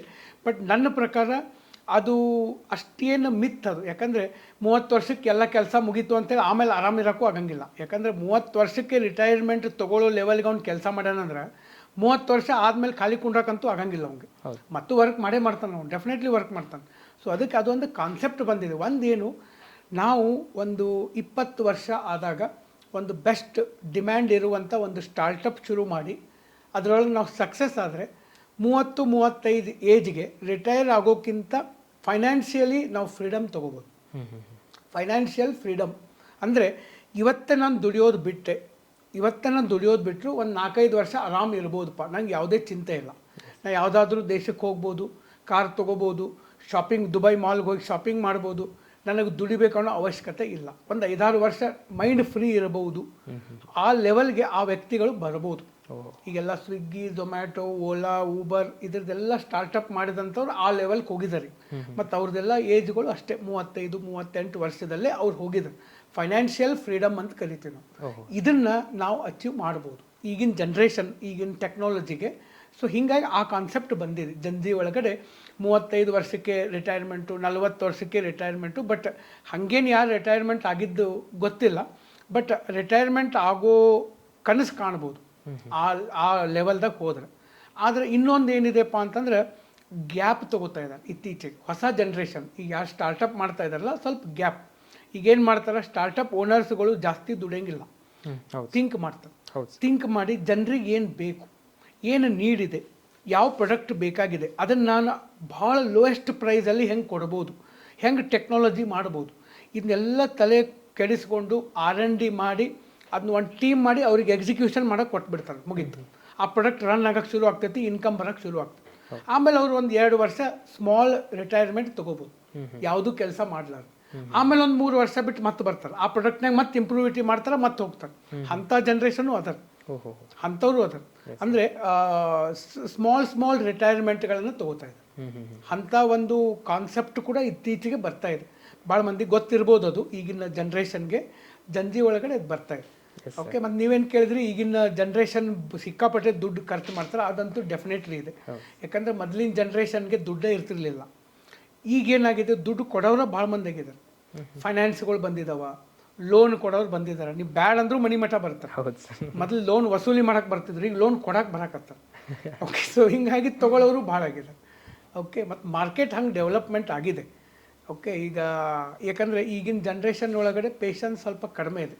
ಭಾಳ ಸೇವಿಂಗ್ಸ್ ಮಾಡಬೇಕು, ಆಮೇಲೆ ಒಂದು ಕಾರ್ ತೊಗೋಬೇಕು, ಆಮೇಲೆ ಇದು ಹಂಗಿಲ್ಲ. ಈಗ ನೀವು ಆಮೇಲೆ ದುಡೀರಿ, ಮೊದಲು ಕಾರ್ ತಗೋರಿ, ಇ ಎಮ್ ಐ ಬಂದ್ಬಿದೆ. ಈ ಈಕ್ವಲ್ ಮಂತ್ಲಿ ಇನ್ಸ್ಟಾಲ್ಮೆಂಟ್ ಬಂದು ಆಸೆಗಳನ್ನು ನಾವು ಹೋಲ್ಡ್ ಮಾಡೋಂಗೇ ಇಲ್ಲ, ಆಸೆಗಳನ್ನು ನಾವು ಇಟ್ಕೊಳ್ಳೋಂಗೇ ಇಲ್ಲ, ಆಗಿಂದಾಗ ಈಡೇರಿಸ್ಕೋಬೋದು ಅಂಥ ಕಾಲ ಬಂದಿದೆ. ಬಟ್ ಅದನ್ನು ಬೆನ್ನು ಹತ್ತಿ ಕೆಲವು ಜನ ಸೆಲೆಬ್ರೇಷನ್ನು ಆಗೈತೆ ಕೆಲವು ಮಂದಿದು. ಓಕೆ, ಸೊ ಟೈಮ್ ಹಂಗಿದೆ. ವಿ ಕೆನಾಟ್, ನಾವು ಅದನ್ನ ಸರಿ ಅನ್ನೋಕ್ಕೂ ಆಗಂಗಿಲ್ಲ, ತಪ್ಪು ಅನ್ನೋಕ್ಕೂ ಆಗಂಗಿಲ್ಲ. ಬಟ್ ಒಂದು ನಮ್ಮ ಫೈನಾನ್ಷಿಯಲ್ ಲಿಮಿಟ್ಸ್ದಾಗ ನಾವು ಅವುಗಳನ್ನೆಲ್ಲ ಮಾಡಿದರೆ ಬೆಸ್ಟ್. Yes sir. ಓಕೆ, ಆಮೇಲೆ ಅಲ್ಲಿ ಅರ್ಲಿ ರಿಟೈರ್ಮೆಂಟ್ ಹೋಗಿ ರಿಟೈರ್ಮೆಂಟ್ ಆಗೋ ಏಜ್ ಮುಗಿದ್ರೂ ದುಡ್ಕೊತಾನೆ ಇರ್ಬೇಕಾಗತ್ತೆ. ಹೌದು, ಸ್ವಲ್ಪ ಏನಾದರೂ ಫೈನಾನ್ಷಿಯಲಿ ಇಂಬ್ಯಾಲೆನ್ಸ್ ಆದರೆ. ಹೌದು ಸರ್. ಓಕೆ, ಬಟ್ ಈಗಿನ ಜನ್ರೇಷನ್ ಒಳಗಡೆ ಅದು ಬಂದಿದೆ. ಹೌದು ಸರ್. ಓಕೆ. ಆ್ಯಂಡ್ ಸರ್, ನೀವು ಪ್ರೈಮರಿ ಮತ್ತು ಹೈಸ್ಕೂಲಲ್ಲಿ ಇರುವಾಗ ಈ ಛದ್ಮವೇಷಗಳನ್ನು ಮಾಡ್ತಿರೋದ್ರ ಬಗ್ಗೆ ನಾನು ಕೇಳಿದ್ದೆ ಮತ್ತು ಫೋಟೋಸ್ ನೋಡಿದ್ದೆ ಸರ್ ಮನೇಲಿ ಹೋದಾಗ ಒಮ್ಮೆ. ಓಕೆ ಓಕೆ ಎಸ್ ಸರ್, ಅದ್ರ ಬಗ್ಗೆ ಹೇಳೋದಾದ್ರೆ ಸರ್. ಓಕೆ, ಏನು ನೀವು ಫೋಟೋ ಗಿಟೋ ಎಲ್ಲ ಭಾಳ ನೋಡಿ ರಿಸರ್ಚ್ ಮಾಡಿಬಿಟ್ಟಿದ್ದೀರಿ, ಒಟ್ಟೆ ನಮಗೆ ಗೊತ್ತಿಲ್ಲ. Yes sir. ಓಕೆ, ಸೊ ಏನಂತಂದರೆ ಸ್ಕೂಲಲ್ಲಿದ್ದಾಗ ನಮ್ಮ ತಾಯಿಯವರು, ಈಗ ಸದ್ಯ ಇರೋರು ನಮ್ಮ ಎರಡನೇ ತಾಯಿ, ಮೊದಲನೇ ತಾಯಿ ನಮ್ಮ ತಾಯಿಯವ್ರು ಏನಿದ್ರು ಅವರು ಇದನ್ನೆಲ್ಲ ಭಾಳ ಇಂಟ್ರೆಸ್ಟ್ ಅವರಿಗೆ. ಫ್ಯಾನ್ಸಿ ಡ್ರೆಸ್ ಅಂತ ಕರಿತೀವಿ ನಾವು, ವೇಷಭೂಷಣ ಅಥವಾ ಛದ್ಮವೇಷ, ಅದನ್ನ ಭಾಳ ಮಾಡಿಸ್ತಿದ್ರು. ಅದರೊಳಗಡೆ ನಾನು ಫಸ್ಟ್ ಸ್ಟ್ಯಾಂಡರ್ಡ್ ಇದ್ದಾಗಿನಿಂದ 10th ಸ್ಟ್ಯಾಂಡರ್ಡ್ವರೆಗೂ ಪ್ರತಿ ವರ್ಷ ನಾನು ಮಾಡ್ತಾಯಿದ್ದೆ. 10 ವರ್ಷ ಫಸ್ಟ್, ನಾನು 2ರಲ್ಲಿ ಫಸ್ಟ್ ಬರ್ತಾಯಿದ್ದೆ. ಒಂದು ಸ್ಪೀಚ್ ಕಾಂಪಿಟೇಷನ್ನು, ಇನ್ನೊಂದು ನಮ್ಮ ಇದು ಫ್ಯಾನ್ಸಿ ಡ್ರೆಸ್. 10 ವರ್ಷ ಫ್ಯಾನ್ಸಿ ಡ್ರೆಸ್ ಫಸ್ಟು, 10 ವರ್ಷ ಭಾಷಣ ಫಸ್ಟು. ಏನೇ ಮಾಡಿದ್ರು ಅವ್ರು ಫಸ್ಟನ್ನೇ, ಅವರು ಉಳಿದವರು ಸೆಕೆಂಡ್ ರ್ಯಾಂಕನ್ನು ಥಿಂಕ್ ಮಾಡ್ಬೇಕಷ್ಟೆ, ಹಾಗೆ ಇತ್ತದು. ಮತ್ತು ಅದಕ್ಕೆ ಎಫರ್ಟ್ ನಮ್ಮ ತಾಯಿಯವ್ರು ಭಾಳ ಹಾಕ್ತಾಯಿದ್ರು. ಕೊರವಂಜಿ ಪಾತ್ರವನ್ನು ಮಾಡಿದ್ದೆ, ಕೊರವಂಜಿ ಪಾತ್ರ. ಆ ಕೊರವಂಜಿ ಪಾತ್ರ ಮಾಡಿದಾಗ ಆ ಕಿವಿಯಲ್ಲಿ ಹಾಕ್ಕೊಳ್ಳೋದು, ಆಮೇಲೆ ಗೆಜ್ಜೆಗಳು, ಇವೆಲ್ಲ ನಮ್ಮ ಕಡೆ ಇರಲಿಲ್ಲ. ಈಗೆಲ್ಲ ಬಾಡಿಗೆ ಸಿಗ್ತಾವೆ, ಅವಾಗ ಇರಲಿಲ್ಲ. ಅವಾಗ ನಾವು ಸೌದತ್ತಿಗೆ ಹೋಗಿದ್ವಿ. ಸೌದತ್ತಿ ಯಲ್ಲಮ್ಮ ಗುಡ್ಡದ ಹತ್ರ ಈ ಲಂಬಾಣಿಗಳ ತಾಂಡ ಇರ್ತವೆ. ಆ ತಾಂಡಕ್ಕೆ ಹೋಗಿ ಅವ್ರ ಜೊತೆ ಮಾತಾಡಿ ಅವ್ರನ್ನ ಕನ್ವಿನ್ಸ್ ಮಾಡಿ ಅವ್ರ ಕಡೆ ಅವನ್ನೆಲ್ಲ ತೊಗೊಂಬಂದಿದ್ರು ನಮ್ಮ ತಾಯಿಯವರು. ಆಮೇಲೆ ದುರ್ಗ್ ಮುರುಗಿ ಅಂತ ಮಾಡಿದ್ವಿ. ಹೌದು ಸರ್. ಆ ದುರ್ಗ್ ಮುರುಗಿ ಮಾಡಿದಾಗ ಅದು ಕೆಲವೊಂದು ಅವ್ರು ಬಾರಿಸ್ತಾರೆ. ಆ ಬಾರಿಸಿದಂಥ ಸೌಂಡ್ ಬೇಕಾಗಿತ್ತು ನಮಗೆ. ಅದನ್ನ ಎಲ್ಲೋ ಗುಡ್ಡದಾಗ ಅವ್ರು ಇರ್ತಾರೆ, ಅಲ್ಲಿ ಹೋಗಿ ಅವ್ರ ಕಡೆಯಿಂದ ಅದನ್ನ ಬಾರ್ಸಕ್ಕೆ ಹಚ್ಚಿ ಅದನ್ನ ರೆಕಾರ್ಡ್ ಮಾಡ್ಕೊಂಡು ಬಂದು ಇಲ್ಲಿ ನಾವು ಮಾಡಿದ್ವಿ. ಅಂದರೆ ಅದ್ರ ಹಿಂದೆ ಎಫರ್ಟ್ ಭಾಳ ಇರ್ತಿತ್ತು.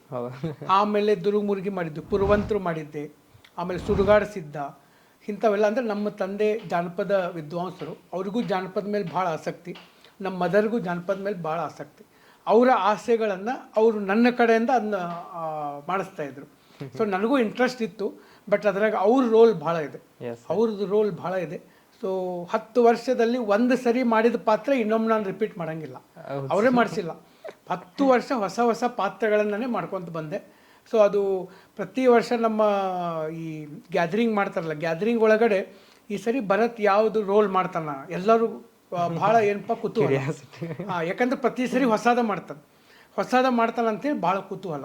ಇವನ್ ಕಾಲೇಜಸ್ಸಲ್ಲಿ, ನಮ್ಮ ಫಾದರ್ ಕಾಲೇಜಲ್ಲಿ ಇರುವಂಥ ಲೆಕ್ಚರ್ಸ್ಗಳಿಗೆ ಎಲ್ಲರಿಗೂ, ಈಗೂ ಅಲ್ಲಿ ಹೋದ್ರೆ ಎಲ್ಲರೂ ಅದನ್ನ ಮಾತಾಡ್ತಾರೆ.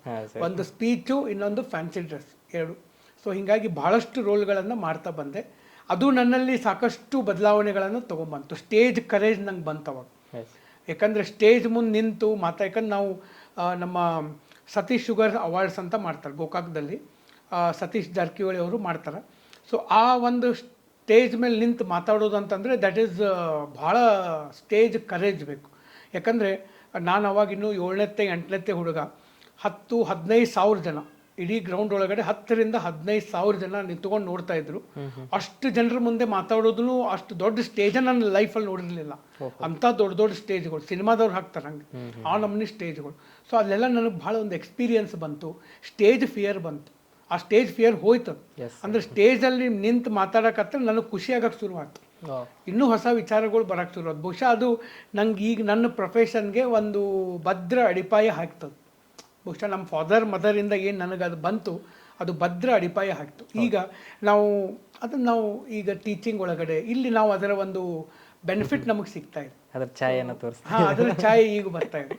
ಸೊ ಅದಕ್ಕೆ ನಾನು ಒಂದು ಹೇಳೋದೇನಪ್ಪ ಅಂತಂದ್ರೆ, ತಂದೆ ತಾಯಿಗಳು, ಈಗ ನಮ್ಮ ಸ್ಟೂಡೆಂಟ್ಸಲ್ಲೇ ಕೆಲವು ಜನ ಅವ್ರಿಗೂ ಮಕ್ಕಳು ಅದಾರ, ನಿಮ್ಮ ಮಕ್ಕಳಿಗೆ ಬರೀ ಸ್ಕೂಲ್ ಅಷ್ಟೇ ಮಾಡಿಸ್ಬೇಡ್ರಿ, ಪಠ್ಯೇತರ ಚಟುವಟಿಕೆಗಳಿಗೂ ಅವ್ರಿಗೆ ಪ್ರೋತ್ಸಾಹ ಕೊಡು. ಈಗ ಏನಾಗಿದೆ, ಬರೀ ನಮ್ಮ ಮಗಳಿಗೆ ಎಷ್ಟು ಮಾರ್ಕ್ಸ್ ಬಂತು, ಇಷ್ಟು ಪರ್ಸೆಂಟೇಜ್, ಅವ್ನು 90 ಮಾಡ್ದ, ಇವ್ನು 99 ಮಾಡ್ದ, 100ಕ್ಕೆ 100 ಮಾಡಿದ್ರು ಸಮಾಧಾನ ಇಲ್ಲ. ಹಂಗೆ ಬೇಡ. ಯಾಕಂದ್ರೆ ನಿಮ್ಮ ಮಕ್ಕಳಿಗೆ ಪಠ್ಯೇತರ ಚಟುವಟಿಕೆ, ಯಾರೋ ನಿಮ್ಮ ಸ್ಪೋರ್ಟ್ಸ್ನಾಗ ಇಂಟ್ರೆಸ್ಟ್ ಇದ್ದವ್ರು ಇರ್ತಾರೆ, ಅಥವಾ ಸ್ಪೀಚ್ ಒಳಗಡೆ ಇಂಟ್ರೆಸ್ಟ್ ಇದ್ದವ್ರು ಇರ್ತಾರೆ, ಅವ್ರಿಗೂ ಒಂದು ಒಳಗಡೆ ಒಂದು ಇಂಟ್ರೆನ್ಸಿಕ್ ವ್ಯಾಲ್ಯೂ ಇರ್ತದೆ. ಸೊ ಅದನ್ನು ಹೊರಗಡೆ ತೆಗೆಯೋದ್ರೊಳಗಡೆ ತಂದೆ ತಾಯಿಗಳು ಶ್ರಮ ಹಾಕಬೇಕು. ಈಗ ಏನಾಗ್ತಾ ಇದೆ ಅಂತಂದರೆ ಎಲ್ಲರೂ ಒಂದೇ ಕಡೆ ಹೋಗೋದು, ಒಬ್ಬನು ಮಾಡಿದ ಎಲ್ಲರೂ ಇವತ್ತು ಸ್ಕೋರ್ ಮೇಲೆ ಕಾನ್ಸಂಟ್ರೇಷನ್ ಇದೆ. ಬರೀ score score score score will not define your life. Score ನಮ್ಮ ಲೈಫನ್ನು ಡಿಫೈನ್ ಮಾಡೋದಿಲ್ಲ. ಸೊ ಅದಕ್ಕಾಗಿ ಏನಪ್ಪ ಅಂತಂದರೆ ಪಠ್ಯೇತರ ಚಟುವಟಿಕೆಗಳು ಸ್ಕೂಲಲ್ಲಿ ಏನು ನಡೀತಾ ಇದ್ದಾವೆ, ಸೊ ಅದ್ರ ಮೇಲೂ ನಿಮ್ಮ ಮಕ್ಕಳನ್ನ ಕಳಿಸ್ರಿ. ಪಠ್ಯೇತರ ಚಟುವಟಿಕೆಗಳು ಅಂತಂದರೆ ಟೈಮ್ ವೇಸ್ಟ್ ಅಲ್ಲ. ಇವತ್ತು ನಮ್ಮ ಧಾರವಾಡದಲ್ಲೇ ಎಷ್ಟೋ PUC ಕಾಲೇಜುಗಳಿಗೆ ಗ್ರೌಂಡ್ಗಳೇ ಇಲ್ಲ. ನೋ ಸರ್, ಗ್ರೌಂಡ್ಗಳಿಲ್ಲ. ನಾನು ಒಬ್ಬ ಲೆಕ್ಚರ್ ಕೇಳಿದೆ, ಸರ್ ಯಾಕೆ ನಿಮ್ಮಲ್ಲಿ ಗ್ರೌಂಡೇ ಇಲ್ಲ? ಸರ್ ಗ್ರೌಂಡ್ ತೊಗೊಂಡು ಏನು ಮಾಡ್ತೀರಿ? PUC first year science, second year science, ಸಿಕ್ಕಾಪಟ್ಟೆ ಓದೋ ಟೈಮ್ ಇದು, ಈ ಗ್ರೌಂಡ್ ತೊಗೊಂಡು ಏನು ಮಾಡ್ತೀರಿ ನೀವು ಅಂತ. ಓಕೆ, ಮತ್ತು ನಾವು ಏನು ಹೇಳೋದಿಲ್ಲ, ಪೇರೆಂಟ್ಸ್ಗೂ ಗ್ರೌಂಡ್ ಬೇಡ, ಶಿಕ್ಷಕರಿಗೂ ಗ್ರೌಂಡ್ ಬೇಡ, ವಿದ್ಯಾರ್ಥಿಗಳಿಗೂ ಗ್ರೌಂಡ್ ಬೇಡ.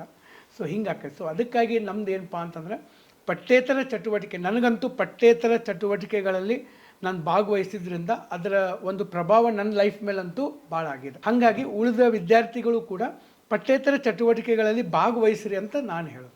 ಸೊ ಹೀಗಾಗಿ 10 ವರ್ಷ ಕಂಟಿನ್ಯೂಸ್ ಫಸ್ಟ್ ಬಂದಿದ್ದೆ ನಾನು. ಇವನ್ ಪ್ರತಿಭಾ ಕಾರಂಜಿ ಒಳಗೆ ಕೂಡ ಹೋಗಿದ್ವಿ. ಪ್ರತಿಭಾ ಕಾರಂಜಿ ಒಳಗಡೆ ನಮ್ಮ ಮದರು ನಮ್ಮನ್ನ ಕರ್ಕೊಂಡು ಹೋಗ್ತಿದ್ರು. ಪ್ರತಿಭಾ ಕಾರಂಜಿ ಒಳಗಡೆ ದುರು ಮುರುಗಿ ಎಲ್ಲ ಮಾಡ್ಬೇಕಂದ್ರೆ ಅದಕ್ಕೊಂದು ಡಬ್ಬಿ ಮಾಡಬೇಕು, ಅದಕ್ಕೊಂದು ಡ್ರೆಸ್ ಬೇರೆ, ಆಮೇಲೆ ಕಂಬಳಿಯಿಂದ ಹೊಲಿದಂಥ ಡ್ರೆಸ್ಸು, ಇವನ್ನೆಲ್ಲ ತೊಗೊಂಡು ಒಬ್ಬ ಮನುಷ್ಯನ ತೊಗೊಂಡು ನಾವೇ ಸಪ್ರೇಟ್ ಗಾಡಿ ಮಾಡ್ಕೊಂಡು ಹೋಗ್ತಿದ್ವಿ. ಯಾಕಂದ್ರೆ ನಮ್ಮ ಮದರ್ಗೆ ಅದು ಭಾಳ interest. Family support, family support ಭಾಳ ಇತ್ತು. ಮತ್ತು ನಮ್ಮ ಫಾದರು ಅದಕ್ಕೆಲ್ಲ ಎಲ್ಲ ಏನೇನು ಬೇಕಲ್ಲ ಅದನ್ನೆಲ್ಲ ಒದಗಿಸ್ಕೊಡೋರು. ಸೊ ಹೀಗಾಗಿ ಆ ಸಪೋರ್ಟ್ ಇದ್ದಿದ್ದರಿಂದ ನಾವು ಅದನ್ನೆಲ್ಲ ಮಾಡ್ತಾಯಿದ್ದೆ. ಅದು ಒಂದು ಸ್ಟೇಜ್ ಫಿಯರ್ ಹೋಗೋದಕ್ಕೆ ಅದು ಒಂದು ಕಾರಣ ಆಯಿತು.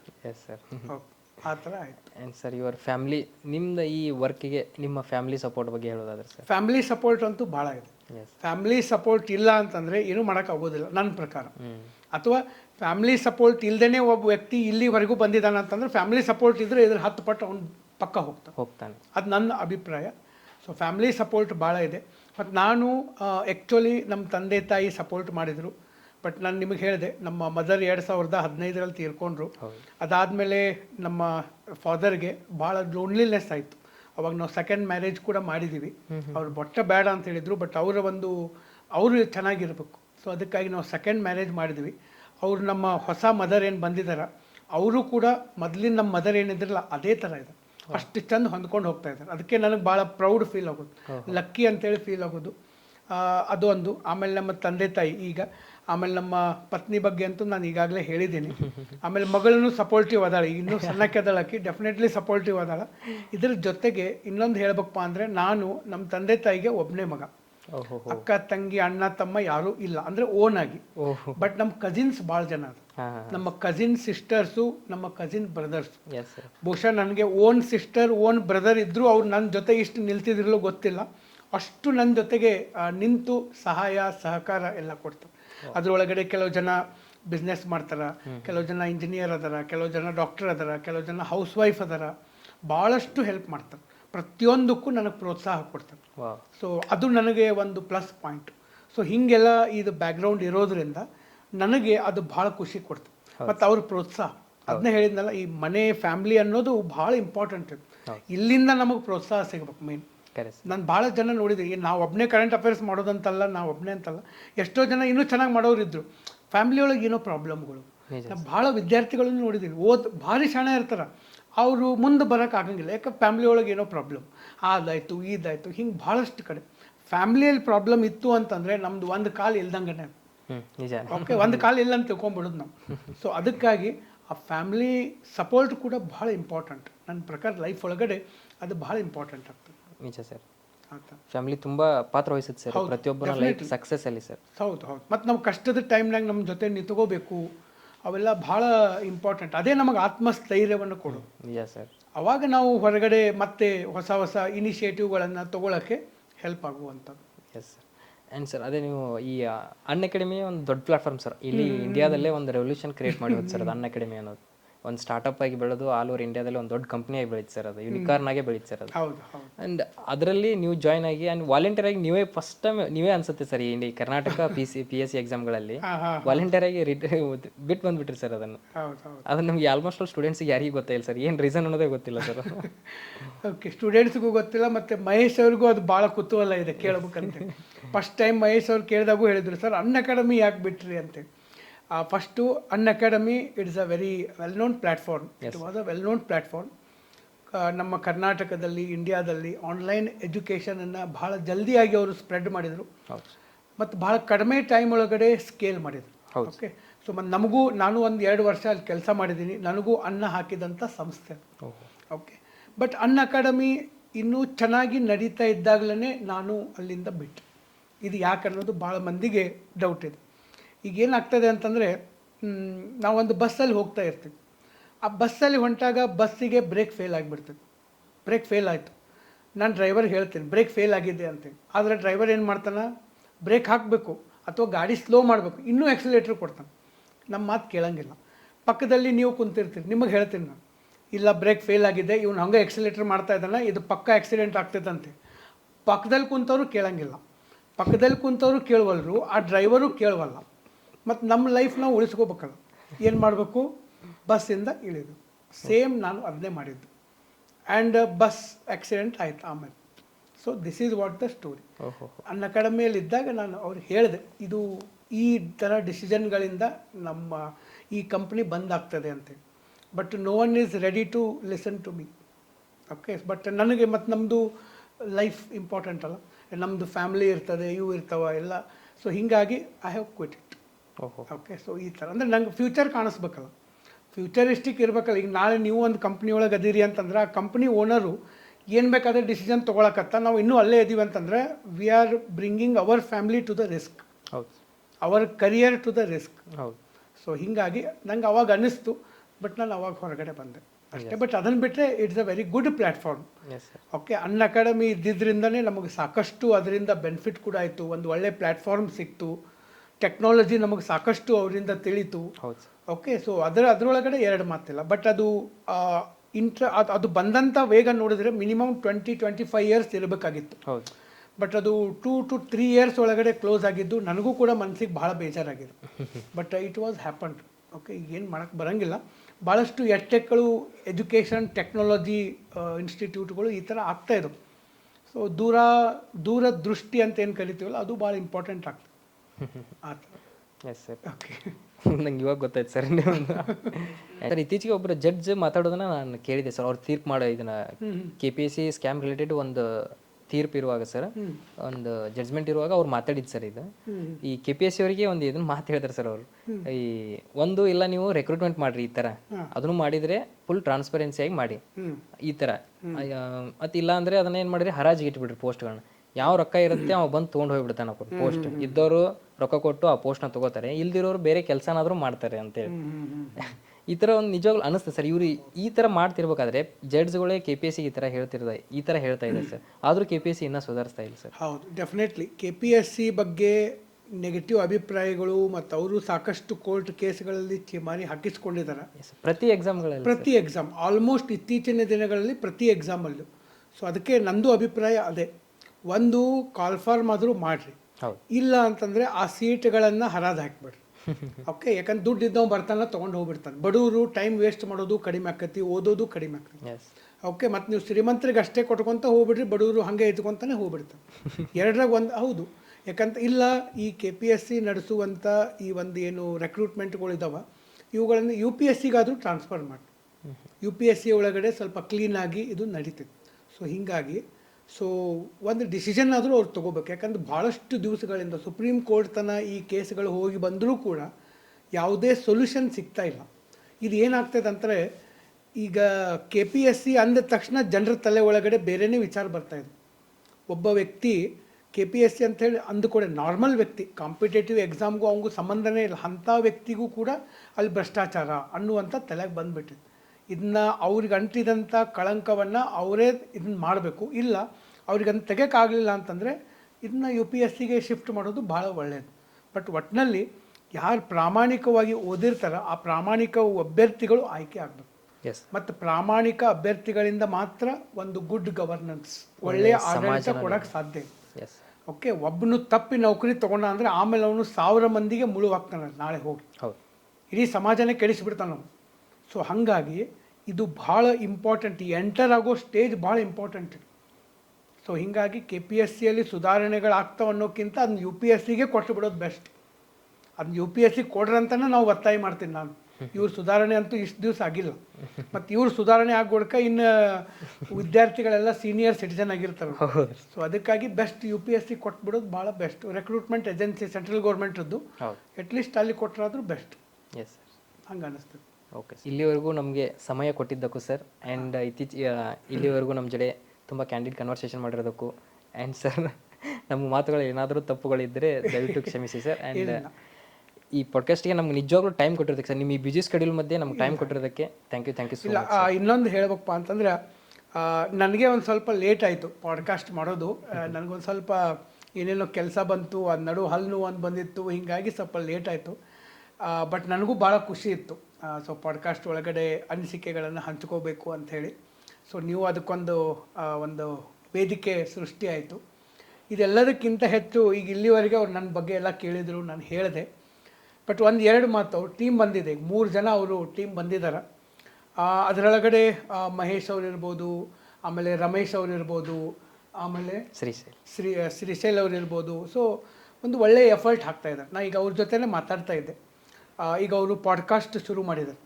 ಸೊ ಆ ಪಾಡ್ಕಾಸ್ಟ್ ಜೊತೆಗೆ ಈ ಒಂದು ಪ್ರೀ ಡೆಲಿವರಿ ಕಾರದ್ದು, ಡೆಲಿವರಿ ಆಗೋಕ್ಕಿಂತ ಮೊದಲು ಆ ಕಾರ್ ಒಳಗಡೆ ಏನೇನು ಡಿಫೆಕ್ಟ್ಸ್ ಇದೆ, ಅದಕ್ಕೆ ಬೇಕಾದಂಥ ತಂತ್ರಜ್ಞಾನಗಳು ಏನೇನು, ಹೆಂಗೆ ಅದನ್ನ ವ್ಯಾಲ್ಯೂಯೇಷನ್ ಮಾಡಬೇಕು, ಅದನ್ನೂ ಎಲ್ಲ ಅವ್ರು ಮಾಡ್ತಾಯಿದ್ದಾರೆ. ಮತ್ತು ಇನ್ನೊಂದು ಇಂಟೀರಿಯರ್ ರಿಲೇಟೆಡ್ ಆಗಿ ಒಂದು ಸ್ಟಾರ್ಟಪ್ ಮಾಡಿದ್ದಾರೆ. ಸೊ ಒಂದು ಹೊಸ ಐಡಿಯಾ ತೊಗೊಂಡು ಅವ್ರು ಮಾಡ್ತಾಯಿದ್ರು. ನಂಗೆ ಅದು ಭಾಳ ಖುಷಿ ಆಯಿತು. ಅದನ್ನೇ ಕೇಳ್ತಾ ಇದ್ದೆ. ಪಾಪ ಅವ್ರು ಅದನ್ನ ಹೇಳ್ಕೊಂಡೇ ಇಲ್ಲ ಎಲ್ಲೂ. ಸೊ ನಾ ಯಾಕೆ ಇದನ್ನ ಹೇಳ್ತಾ ಇದ್ದೀನಿ ಅಂತಂದರೆ, ನೀವು ಹೊಸದನ್ನ ಮಾಡಿರಿ. ಗೌರ್ಮೆಂಟ್ ಎಕ್ಸಾಮು ಇರಲಿ, ಅದರ ಜೊತೆಗೆ ನೀವು ಒಂದು ಪ್ಲ್ಯಾನ್ A, ಪ್ಲ್ಯಾನ್ B ಅನ್ನು ಮಾಡಿಟ್ಕೊಳ್ರಿ. ಹೊಸ ತಂತ್ರಜ್ಞಾನಗಳನ್ನು ಉಪಯೋಗ ಮಾಡಿಕೊಡ್ರಿ.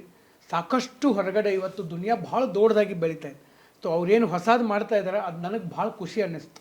ಪಾಪ ಅವ್ರು ಅದನ್ನ ಹೇಳ್ಕೊಳ್ಳಿಲ್ಲ, ಬಟ್ ನನಗದು ಭಾಳ ಖುಷಿ ಅನ್ನಿಸ್ತು. ನೀವೇನು ಈ ಒಂದು ಪಾಡ್ಕಾಸ್ಟ್ಗಳನ್ನು ಮಾಡ್ತಾ ಇದ್ದಾರೆ, ಅದ್ರ ಜೊತೆಗೆ ಕಾರಿಂದ ಇರ್ಬೋದು, ಇನ್ನೊಂದು ಇಂಟೀರಿಯರ್ ಇರ್ಬೋದು, ಅದು ನೀವೇನು ಅಂದ್ಕೊಂಡಿದ್ದೀರಿ ಅದು ಊಹೆಗೂ ಮೀರಿ ಅದು ಬೆಳೀಲಿ ಅಂಥೇಳಿ ನಾನು ಕೂಡ ಆಶಿಸ್ತೀನಿ. ಮತ್ತು ನೀವು ಮಾಡುವಂಥ ಈ ಕೆಲಸ ಏನಿದೆ, ಸಾವಿರಾರು ಜನರಿಗೆ ಇದರಿಂದ ಉಪಯೋಗ ಆಗಲಿ, ಸಾವಿರಾರು ಜನ ವಿದ್ಯಾರ್ಥಿಗಳಿಗೆ ಇದು ಒಂದು ಇನ್ಸ್ಪಿರೇಷನ್ ಆಗಲಿ. ಓಕೆ, ಯಾಕಂದರೆ ಇವತ್ತು ಇದು ಸ್ಟಾರ್ಟಪ್ ಯುಗ ಅಂತ ಕರೀತಾ ಇದ್ದಾರೆ. ಹೊಸ ಅವಕಾಶಗಳು ಸಿಗ್ತಾ ಇದ್ದಾವೆ. ಮೊದಲೆಲ್ಲ ಒಂದು ಸ್ಟಾರ್ಟಪ್, ಒಂದು ಉದ್ಯಮ ಶುರು ಮಾಡಬೇಕಪ್ಪ ಅಂತಂದ್ರೆ ಕೋಟ್ಯಾಂತರ ರೂಪಾಯಿ ಬಂಡವಾಳ ಬೇಕಾಗಿತ್ತು, ಸಾವಿರಾರು ಎಕರೆ ಭೂಮಿ ಬೇಕಾಗಿತ್ತು, 4-5 ಮಂದಿ ಕೈಕಾಲು ಹಿಡಿ, ಬಕೆಟ್ ಹಿಡಿ, ಇದನ್ನೆಲ್ಲ ಮಾಡಬೇಕಾಗಿತ್ತು. ಬಟ್ ಇವತ್ತು ಟೆಕ್ನಾಲಜಿ ನಮಗೆ ಫ್ರೀ ಹ್ಯಾಂಡ್ ಕೊಟ್ಟಿದೆ. You can achieve lot of things ಈ ಟೆಕ್ನಾಲಜಿ. ಆ್ಯಕ್ಚುಲಿ ಕನ್ವೆನ್ಷನಲ್ ಹಳೆ ಮೆಥಡ್ದಾಗ ಬಿಸ್ನೆಸ್ ಮಾಡೋರಿಗೆ ಏನು ಮಾಡ್ಬೇಕು ಗೊತ್ತಾಗೋಲ್ತು. ಹೊಸ ಹುಡುಗರು ಬೇಕಾದ್ ಮಾಡ್ಕೊತ ಹೋಗ್ತಾ ಇದ್ದಾರೆ. ಸೊ ಹಾಗಾಗಿ ನೀವು ಕೂಡ ಹೊಸದನ್ನು ಥಿಂಕ್ ಮಾಡಿರಿ ಅಂತ ನಾನು ಹೇಳ್ತೀನಿ. ಈ ಪಾಡ್ಕಾಸ್ಟ್ ಮೂಲಕ ಬರೀ ಕಾಂಪಿಟೇಟಿವ್ ಎಕ್ಸಾಮ್ ಅಂತ ಅಷ್ಟೇ ಅಲ್ಲ. ಅದಕ್ಕೆ ನಾನು ಯಾವಾಗಿದ್ದರೂ ಯೂಟ್ಯೂಬಲ್ಲಿ ಬರೀ ಕಾಂಪಿಟೇಟಿವ್ ಎಕ್ಸಾಮ್ ಅಷ್ಟೇ ಹೇಳೋಂಗಿಲ್ಲ. ಅದನ್ನು ಬಿಟ್ಟು out of the box think ಮಾಡಿರಿ. ಟೆಕ್ನಾಲಜಿ ಇವತ್ತಿದ್ದಂಗೆ ನಾಳೆ ಇಲ್ಲ. ಈಗ ನಾವು ChatGPT 4 ಯೂಸ್ ಮಾಡ್ತಾ ಇದ್ದೆ, ಈಗ ನಿನ್ನೆಯಿಂದ ChatGPT 5 ಬಂದಿದೆ. ಇನ್ನು ಅದು ಪ್ಲಸ್ ಸಬ್ಸ್ಕ್ರಿಪ್ಷನ್ ಬೇರೆ ಬಂದಿದೆ. ಅದರಾಗ ಅದು ಏನೇನಾಯಿತೋ ಇನ್ನು ನನಗೂ ನೋಡೋಕ್ಕಾಗಿಲ್ಲ.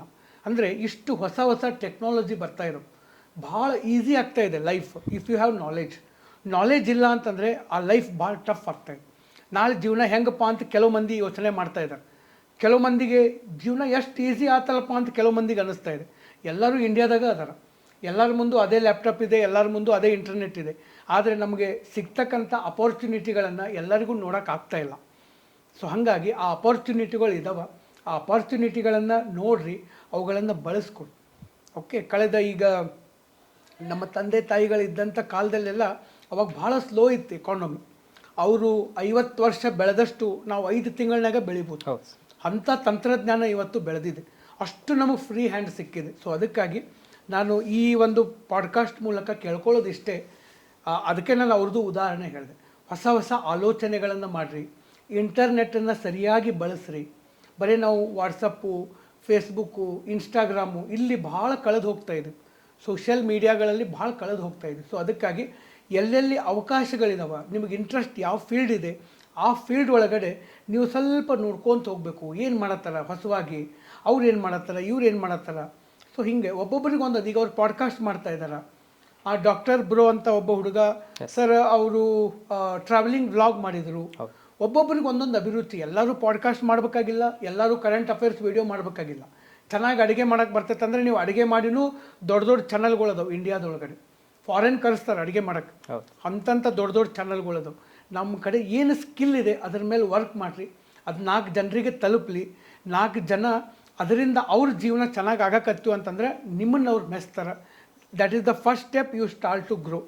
ನೀವು ಬೆಳಕ್ಕೆ ಅದು ಫಸ್ಟ್ ಸ್ಟೆಪ್ ಅದು. ಸೊ ಹಾಗಾಗಿ ಮತ್ತು ಇನ್ನೊಂದು ಬ್ಯಾಕ್ಗ್ರೌಂಡ್ ಇಂಪಾರ್ಟೆಂಟ್ ಅಲ್ಲ. ನಾನು ಅದನ್ನೂ ಕೇಳಿದೆ. ಮಹೇಶ್ ಅವರು BSc ಬ್ಯಾಕ್ಗ್ರೌಂಡು, ಇನ್ನೊಬ್ಬರು BA ಬ್ಯಾಕ್ಗ್ರೌಂಡು, ಇನ್ನೊಬ್ಬರು ಕಾಮರ್ಸ್ ಬ್ಯಾಕ್ಗ್ರೌಂಡ್. ಇದರಾಗ ಒಬ್ಬರು ಇಂಜಿನಿಯರ್ ಇಲ್ಲ. ಓಕೆ, ಮತ್ತು ಅವ್ರ ಪಾಡ್ಕಾಸ್ಟು, ಟೆಕ್ನಾಲಜಿ, ಇಲ್ಲಿ ಎಷ್ಟು ಕ್ಯಾಮ್ರಾಗಳದಾವೆ, ಎಷ್ಟು ಮೈಕ್ಗಳದಾವೆ. ನಾನು ಅದನ್ನೇ ನೋಡ್ತಾ ಇದ್ದೆ ಬಂದಾಗಿಂದ. ಮೈಕ್ಗಳು, ಕ್ಯಾಮ್ರಾಗಳು ಎಷ್ಟು ಅವರು ಅಲ್ಟರ್ನೇಟಿವ್ ಮಾಡಿ ಇಟ್ಕೋತಾ ಇದ್ದಾರೆ. ಯಾರೂ ಮತ್ತು BE ಮಾಡಿಲ್ಲ. ನಮ್ಮ ಮೈಂಡ್ಸೆಟ್ ಹಾಗಿದೆ. ಟೆಕ್ನಾಲಜಿ ಅಂದ ಕೂಡ BE ಹಾಗೇನಿಲ್ಲ. BE ಮಾಡಿದವರು ಟೆಕ್ನಾಲಜಿ ಮಾಡ್ಬೇಕಂತಿಲ್ಲ, ಟೆಕ್ನಾಲಜಿ ಮಾಡಿದವರೇ ಹ್ಯುಮ್ಯಾನಿಟಿ ಮಾಡ್ಬೇಕಂತಿಲ್ಲ. ಈಗ ನಾನು ಕಲಿಸೋ ಸಬ್ಜೆಕ್ಟ್ಗಳು ಹಿಸ್ಟ್ರಿ, ಪಾಲಿಟಿ, ಎಕನಾಮಿ, ಜಿಯೋಗ್ರಫಿ. ಈಗ ನಾವು ಕಲ್ತಿದ್ದೆ ಇಂಜಿನಿಯರಿಂಗು. ಸೊ ಹಾಗಾಗಿ ನಾ ಇದನ್ನ ಕಲ್ತೀನಿ, ಇದನ್ನ ಮಾಡ್ತೀನಿ, ನನಗೆ ಅದು ಬರೋಂಗಿಲ್ಲ, ಇದು ಬರೋಂಗಿಲ್ಲ. ಇವು ನಮ್ಮ ತಲೆ ಒಳಗಡೆ ಮೈಂಡಲ್ಲಿ ಇರ್ತಕ್ಕಂಥ ಬೇಲಿಗಳು. ಅವ್ನು ನಾವು ತೆಗೆದು ಹಾಕಬೇಕು. ಅವ್ನು ತೆಗೆದು ಹಾಕಿದಾಗ ಈ ಒಂದು ಹೊಸ ದುನಿಯಾ ನಮಗೆ ಕಾಣ್ತದೆ. ಅದನ್ನು ನಾವು ನೋಡಬೇಕು. ಕೆಲವು ಮಂದಿ ಲೈಫ್ ಮುಗಿಯೋಕ್ಕೆ ಬಂದರೂ ದುನಿಯಾನ ನೋಡಿಲ್ಲ. ಕೆಲವು ಮಂದಿ ಲೈಫ್ನಾಗ ಬಿಗಿನಿಂಗ್ನಾಗ ದುನಿಯಾ ನೋಡಿಬಿಟ್ಟಾರೆ. ಅಂದರೆ ನಮ್ಮ ತಲೆ ಒಳಗಡೆ ಇರ್ತಕ್ಕಂಥ ಈ ಪ್ರೀ ಮೈಂಡ್ಸೆಟ್ಗಳನ್ನು ತೆಗೆದು ಹಾಕಿದರೆ ನಮ್ಮ ಮೈಂಡ್ ಓಪನ್ ಅಪ್ ಆಗ್ತದೆ. ಸೊ ಅದು ಓಪನ್ ಅಪ್ ಆಗಲಿ. ಇನ್ನೂ ಸಾಕಷ್ಟು ಪಾಡ್ಕಾಸ್ಟ್ಗಳನ್ನು ಮಹೇಶ್ ಅವರು ಮತ್ತು ಅವ್ರ ಟೀಮ್ ಎಲ್ಲ ಮಾಡ್ತಾ ಇದ್ದಾರೆ. ಸಾಕಷ್ಟು ಒಂದು ಒಳ್ಳೆ ನಾಲೆಜ್ ನಿಮ್ಗೆ ಅವ್ರು ಡೆಫಿನೆಟ್ಲಿ ಸಿಗ್ತದೆ.